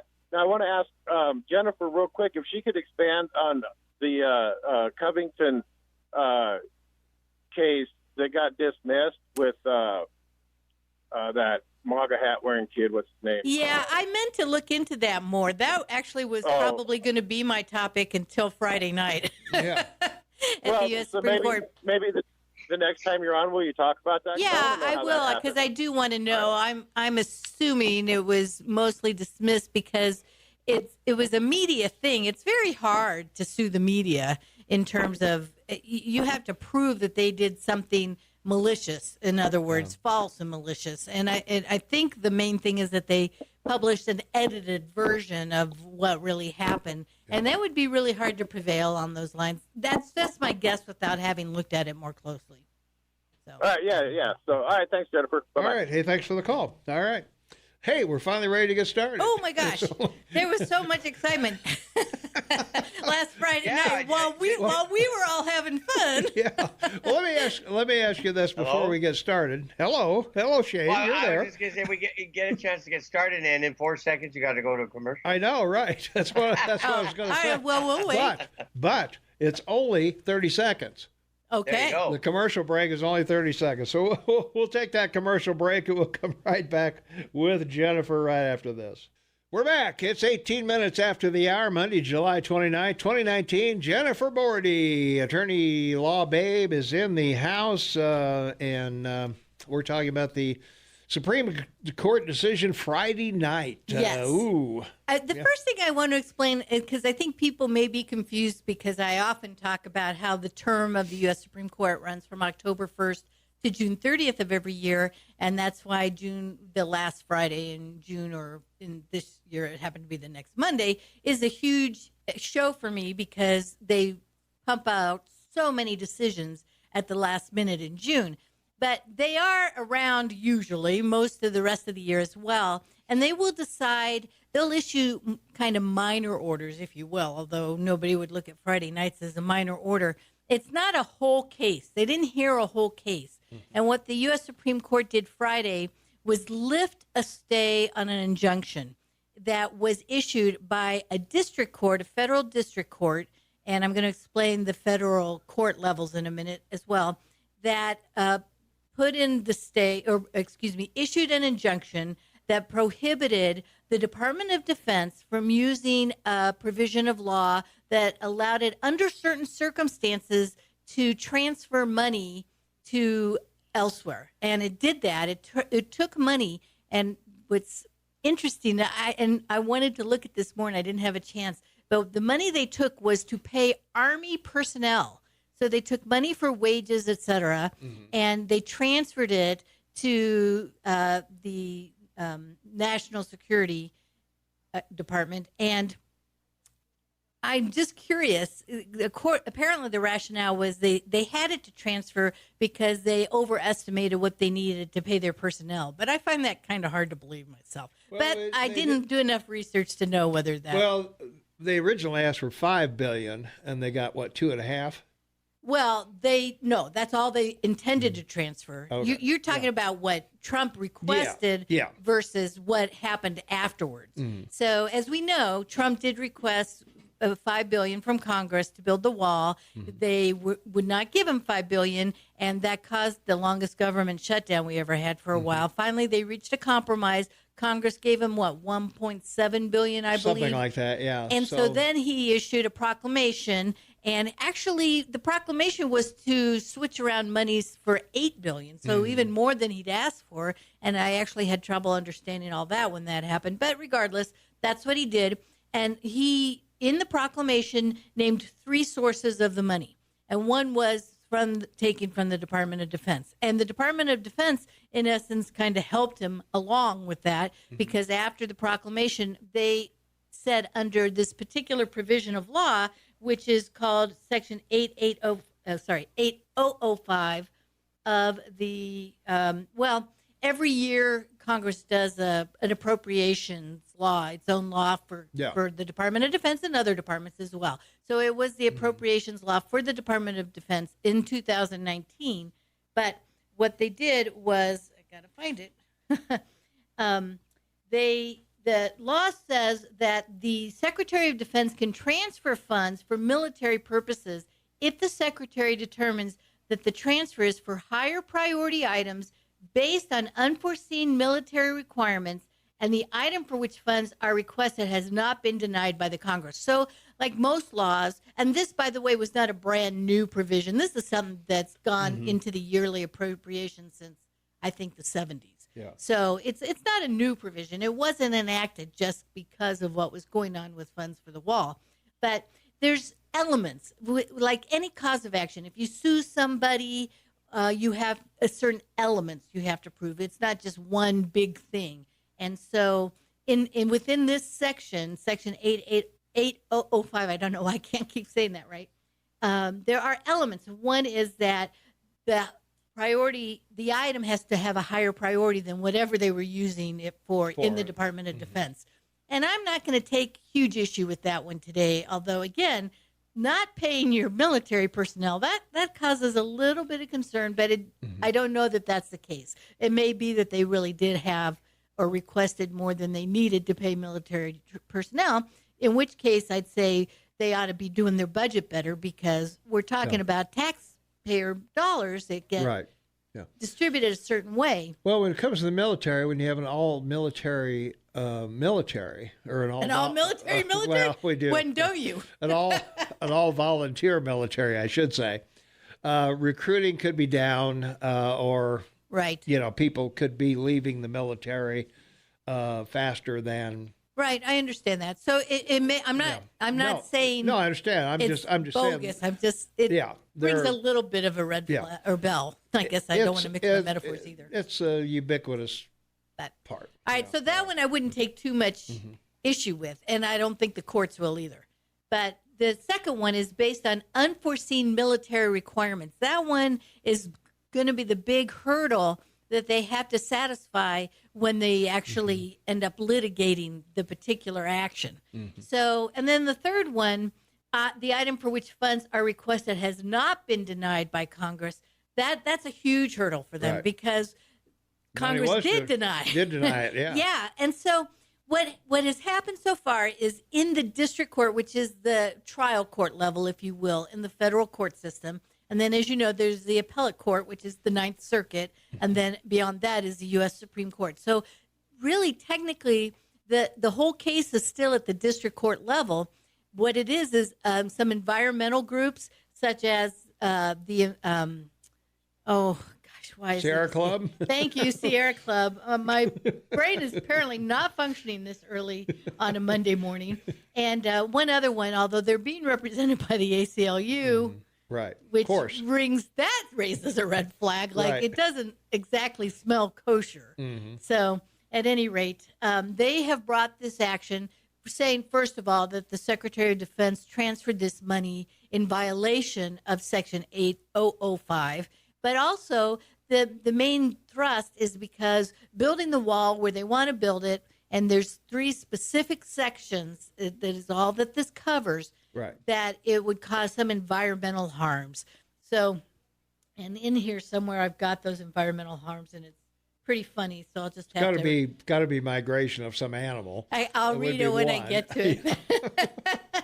So it's kind of hard to understand what's going on here. All right, so there's this case going in the district court, and the thrust of it is that they can't build this wall where the 3 sections they're talking about right now, because the Secretary of Defense violated Section 8005, and because there would be environmental harms. So in the meantime, the district court, that lowest level, the trial court, issued this injunction that says that, yes, they cannot use this money, they cannot access this money, they cannot build the walls, in essence, while the case is pending. So then the government, or I should say the president, because we're actually talking about 2 branches of government kind of at odds, even though we have private organizations suing, but that they appealed to the Ninth Circuit, and they asked the Ninth Circuit to lift the injunction, to, in other words, stay the injunction, and the Ninth Circuit said no, in a very lengthy decision. And I haven't read it all. I don't think I even got halfway through it. Wow. I tried, but it was long.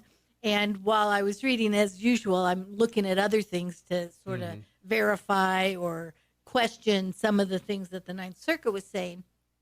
And one of the things I looked at, by the way, and this is kind of interesting, I looked at who appointed the judges in the Ninth Circuit that reviewed this case. There were 3 judges that reviewed this, whether or not the injunction should be lifted while the case is pending, and 2 of them were appointed by Bush, and only 1 was appointed by Obama. So that was kind of interesting, that it wasn't necessarily just liberal judges doing this.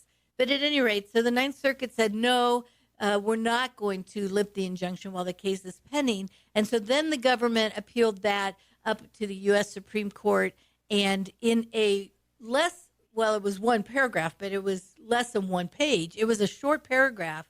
The U.S. Supreme Court decided late on Friday that they would lift the injunction while the case is pending. And so in essence, that means that, yes, they can go on building the wall, or there's going to be some preliminary stuff. It doesn't mean the wall is actually going to get built. So if they lose the case, they have to tear down the wall?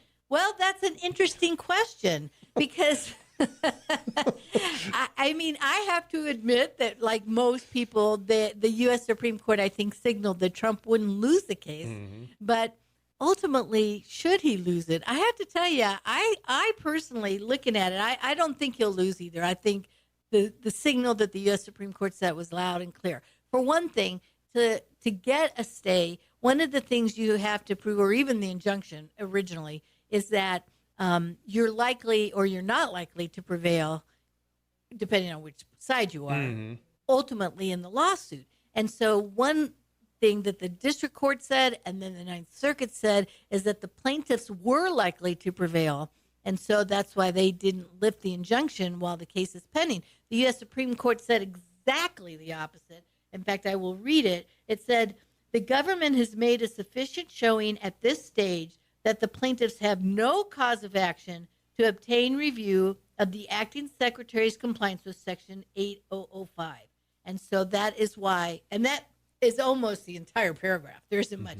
And then, interestingly enough, is Justice Breyer did write, he wrote a longer opinion saying he would have agreed in part and not in part. And interestingly, too, and I hear the music and I'll shut up after I say this, that only part of the injunction was granted. That's why we're talking about a limited section of funding and a limited 3 sections of the wall.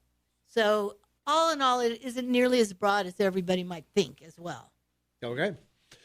All right, that wraps it up for this half hour. We'll be back with more with Jennifer after the news at the bottom of the hour, I would say. And we got Fox News, Montana State News, Brooke Foster Weather, Mark Levin, and, Shane and me and Jennifer right after this. 25 minutes for the top of the hour. We've got a caller waiting patiently on the phone. Let's go to the phones. 522-TALK is the number. Caller, you're on the air with Jennifer Bordy. What's going on? Good morning, Jennifer and Tom and Shane. I've got a question relating to a current court case that's going on in Bozeman relating to a grocery chain that's trying to come into the area, build a store. And apparently, or at least all I know, is there's a union involved that's fighting this, and they've got a case against the city of Bozeman trying to prevent this grocery chain from coming into the area for some reason. And it's not clear to me that a union has that kind of power that they can keep a grocery chain from coming into the area, presumably because of the competition, which would affect the labor people in other stores, and they would lose their jobs. That's really a stretch in my opinion. Unfortunately, I don't know anything about the case you're talking about. So, well, Winco Foods has applied to come to town, and the city has approved their coming. Right. Safeway and Albertsons employees, their union is suing to keep that store out because of low prices that they feel will take customers away from Safeway and Albertsons. They couldn't be suing on that basis. So you're saying they're suing on the basis that they don't have union representation of their employees? No, they're saying that that they will lose their jobs because unfair competition. Well, they'll lose that case too. Well, that's not grounds to. Well, they're suing the city to have the city stop the Winco from coming, so that maybe it'll be detrimental to Bozeman. I don't know. As I say, yeah, I'd have to see the lawsuit. I mean, that may be the real rationale behind it, but that. Mm-hmm. If they have good lawyers, that could not be the grounds. Well, I was going to say they didn't object when Rose Hours came in. They didn't object when Heaps doubled their Town and Country is moving out to the same area. They didn't have a problem with that. They didn't have a problem with Town and Country going across from the college. So what's the problem now? Do we just not need another grocery store? I'd have to look at their complaints. No, I understand that. Yeah, but I'm surprised I don't know about it though. Was that in the newspaper? Yeah, it's been. How did I miss it? Well, it's been a while. Well, we've only been talking about it on the show, Tom, for what, 7 to 8 months? yeah, it's been on for a while. Exactly. Yeah, I mean, we've been talking about it every Tuesday, Jennifer. Yeah, we have with Jeff Krause, and of course Jeff can't talk. He can't comment on it because it's a legal thing. Yeah. So it'd be great if you'd read the complaint and maybe talk about it on Friday, Jennifer. Okay. Yeah, maybe you can find it somewhere and give. Because I can't find the complaint. I've tried to find the complaint. I really have. Yeah. No. I can't find it online to read it. So maybe she could. Yeah. Yeah, well, we're not. The state courts aren't online like that yet. The federal courts are. No, you have to be a lawyer to access it. Yeah. So actually, that's not true. But you probably have to be physically present in the clerk of the district court's office. Yeah. There you are. Which would be a problem for you, Shane. Well, we better go down there then. So I should be able to get it. Well, anyhow, that was the question. I just thought it was being very presumptuous of a union to presume that all these things could happen simply because new competition was moving into the area. Mm-hmm. That, in my opinion, that's quite a stretch. Well, we thought so too, and as I pointed out, all these other stores expanded and moved and came to town, and nobody seemed to sue them. So, do they have a personal grudge against Winco, or? Actually, there was a lawsuit involving Town and Country when they wanted to move to Third and the college. Yeah, well, they were down on the corner. They wanted to be on the corner where the Sola Cafe is. Exactly. And they did take exception to that. It was too close to the university or something. I don't know, traffic the creek that runs through there or something. Well, yeah, there was any stretch of the imagination, so they just went up to where the old cinema was. Right. Right. Yeah. Well, the only rationale they're using is that the competing grocery store, i.e., Winco Foods, has low prices. By that criteria, they would have an opportunity to bring a lawsuit against the city for okaying Costco expanding. I mean, on that basis. Yeah. Well, I remember when Walmart was coming in and nobody wanted them because they were afraid they would kill downtown. Yeah. Because of the low prices, but it didn't. Yeah. Oh, well, and when keep in mind too, when Walmart went to food, right? We talked about this 5 years ago. You know, when Walmart took on food, you know, they started to compete with the major, you know, food corporations, and no one stopped Walmart and Bozeman from selling food. Exactly. You know, so. Exactly. Well, thanks for your time, folks. Appreciate it. Well, have a good day. Okay. All right. Yeah, let's get back to today's topic. Let's take a break. Oh, no. It's only 2 minutes, though.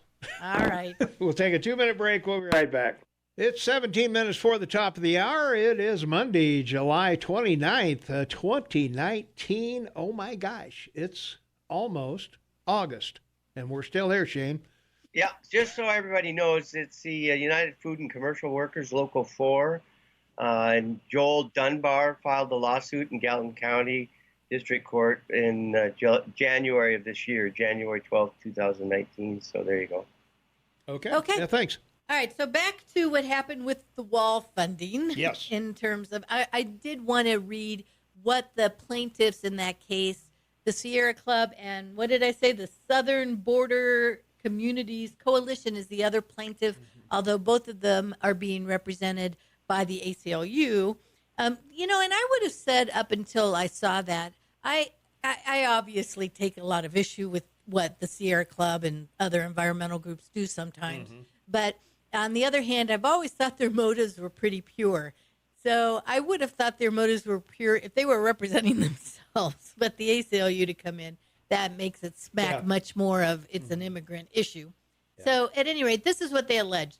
They allege that the use of the reprogrammed funds would injure their members because the noise of construction, additional personnel, visual blight, and negative ecological effects that would accompany a border barrier and its construction would detract from their ability to hike, fish, enjoy the desert landscapes, and observe and study a diverse range of wildlife in areas near the U.S.-Mexico border. So that's the harm, because you always have to, and I don't think people understand this, when they think you can sue anyone for anything. Well, that is actually true, because anybody can go down and pay the fee and file a lawsuit. The question is, can you prevail on the lawsuit? And so you have to be able to not only allege some injury, but you have to then, of course, prove it to prevail in your lawsuit. So that's the injury they're alleging. And will they be able to prevail on that? Well, I mean, I do know that some proposed sections of the wall would be be capable, I guess, of harming certain delicate environments, shall we say. And that's in the more mountainous regions, though, along the border, and not the desert ones so much. So that, I think, would be a little bit hard. But again, what they're suing is regarding the source of the funding, whether or not the Secretary of the Department of Defense could move these funds pursuant to a specific statutory provision of the law that has 3 requirements to be able to move that money. And will they be able to meet all of those requirements ultimately in the lawsuit? I do think that's a huge issue. And I think perhaps the U.S. Supreme Court poo-pooed it a little too quickly. On the other hand, something that's very important to remember is that this U.S. Supreme Court has not acted as Trump would like in every single situation. His position or him himself, he's not winning hands down at this U.S. Supreme Court. No. We've seen some really interesting swing votes, especially by the Chief Justice. Well, it took 3 times for the travel ban. True. Yeah. And even, the one of the 2 justices that he's appointed, that we're seeing a little bit of back and forth and some alignment at times with the liberal justices, the liberal wing. So it's not always an expected result, shall we say, up there. And even though, like most, I do think what they signaled Friday night with their one short paragraph is that ultimately Trump will prevail on this particular issue. It's just going to take not a lot longer. In fact, what the plaintiff's reaction to what the U.S. Supreme Court did on Friday night was they're going to seek to move things faster along in the district court, which is where they really are still. And then there'll be an appeal from that, no matter who wins or loses, to the Ninth Circuit. And then we'll be back at the Supreme Court and see if they even accept certiorari, meaning that they'll hear the appeal. And so we still, and this is one. If they don't hear the appeal, does that mean the original Supreme Court would stay in effect? No. If they choose not to hear the appeal? If they don't hear the appeal, then the injunction will be back in force. If after you get through the Ninth Circuit and they appeal, take the injunction off with their ruling. But in fact, it's specific to only when. Hang on a second. Let's see if I can find that language. If such writ, the request for a writ of certiorari means they're asking the U.S. Supreme Court to hear their appeal. Right. If it's denied, this stay shall terminate automatically. Okay. So yes, the injunction would be back in effect. And if it is granted, then the stay is terminated once the U.S. Supreme Court renders its own judgment. So it's in their best interest to drag this thing out till the election. Trump, yes. Well, no, But Trump the wants it done right. plaintiffs want him now move it along fast, obviously. No, Trump would want it right away. No, he does not want it resolved because he's not likely to win in the district court and then on appeal to the Ninth Circuit, based on what we've seen already. But he would win in the Supreme Court. Well, that's what this Friday night order seems to indicate, but theoretically, at least, it doesn't. Not until they actually hear it, if they even hear it, because they may reject it. But I don't think that's likely either. I don't think so either. So can I throw my 2 cents worth in Sure. here Of course. from reviewing all the documents and reading all of this?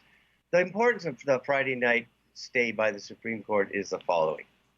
The executive branch can do whatever they want with the money they've been given by Congress. And the Supreme Court I don't is agree looking with at this. that. But Well, go on. I'm throwing my 2 cents worth if I could. Okay. All right. So the importance of this is it says that basically what they're saying is the President of the United States controls the money provided to him by the U.S. Congress, and he can do what he wants with it. You know, it's just like we talked about the $850 billion infrastructures that Obama got, you know, and there wasn't shovel ready. So he didn't give the money back. And he just spread the money throughout the, his cabinet departments. And, that's why they're all flush with money and have been for 8 years. But the bottom line here is the President of the United States can move money around however he wants in the executive branch. I got to disagree with you. That is not true. I know, but it's my 2 cents. I'm throwing in my 2 cents. But it's not true. Congress appropriates money for specific purposes. So, for example, the money at issue in this lawsuit is what has been appropriated to the Department of Defense. And then the Secretary of the Department of Defense was taking another provision of law to transfer the money back where he wanted to put it, where Trump wanted it to go, towards building the wall. And no, appropriations are very specific. So even when Congress appropriates money to, an executive branch, then that is where the money's got to go. It can't go wherever the president wants. I'm not arguing you with the specifics of the Congress. Yeah, they've done this all along with this whole immigration issue in your country. But if the Congress passes funding like a military budget, the $715 billion they gave your military last year and the year before, they can spend that how they want. It's the executive branch. But again, this lawsuit also disagrees with you. No, unless the Congress specifies the spending. Which they do. That Congress does specify the spending. At least in terms of where it goes. No, so, they do not specify how the Department of Defense can spend $715 billion. Well, I think you're both right in a certain sense, and I'll tell you why. Because, as Jennifer points out, she's right that Congress appropriates the money to the Department of Defense.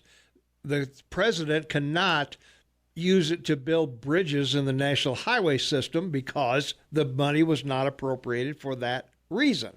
But as Shane is correct in saying that as long as the money is appropriated to the Department of Defense, and that was where the money was specified to come from and to go for the wall, then, and Congress also approved part of that money for the wall. But not money from the Department of Defense. Congress just approved money for the wall.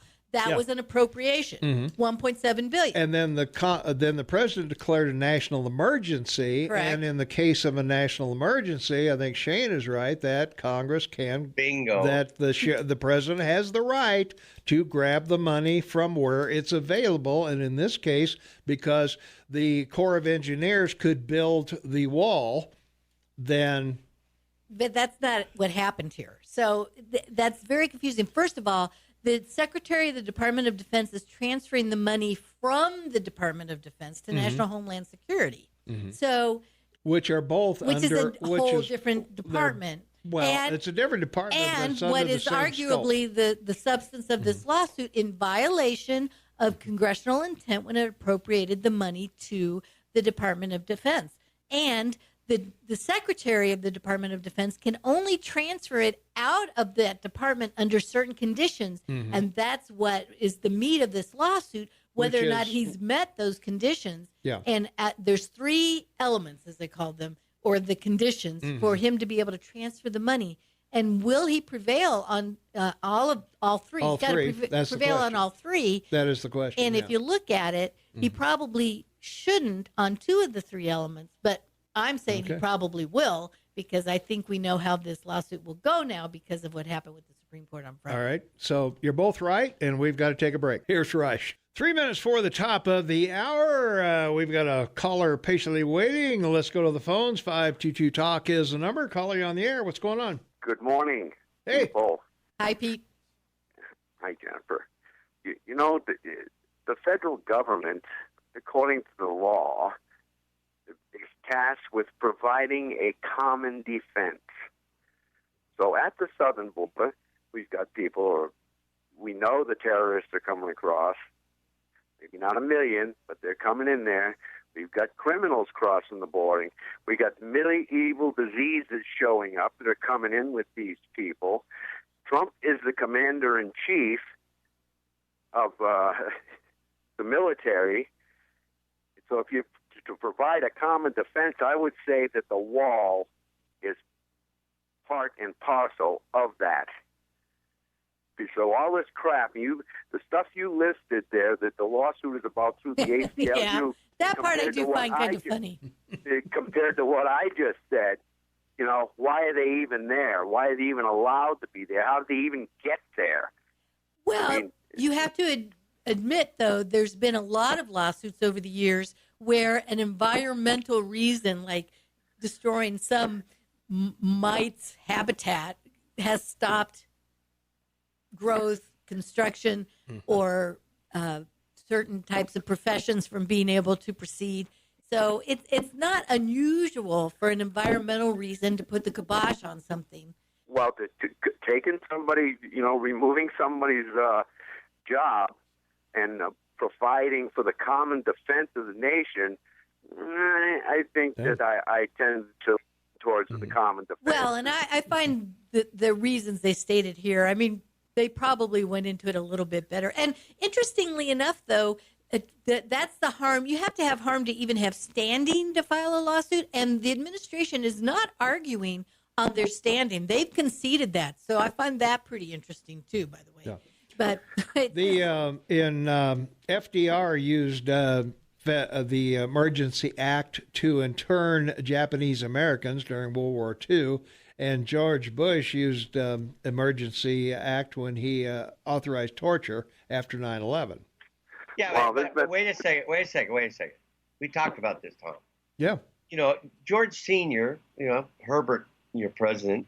1 minute. Okay, I know. And I'll be happy to save everybody. But the bottom line is, when the Haitians started coming to your country after the earthquake in Haiti, he sent 50,000 of them to Guantanamo Bay, and 98% of them got sent back to Haiti. So, quarantine is another choice that Trump could make about this whole issue on the border. So we've talked about that too, right? That's true. But we called they send the Army Corps of Engineers, and we did.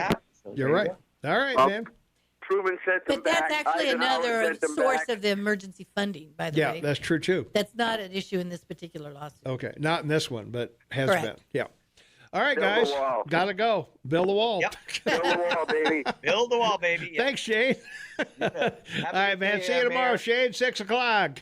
Get some Talk to you sleep. tomorrow, Mayor. Get some sleep, man. I will. All right. Thank you. Thanks for being here. All right. Thanks, Jennifer.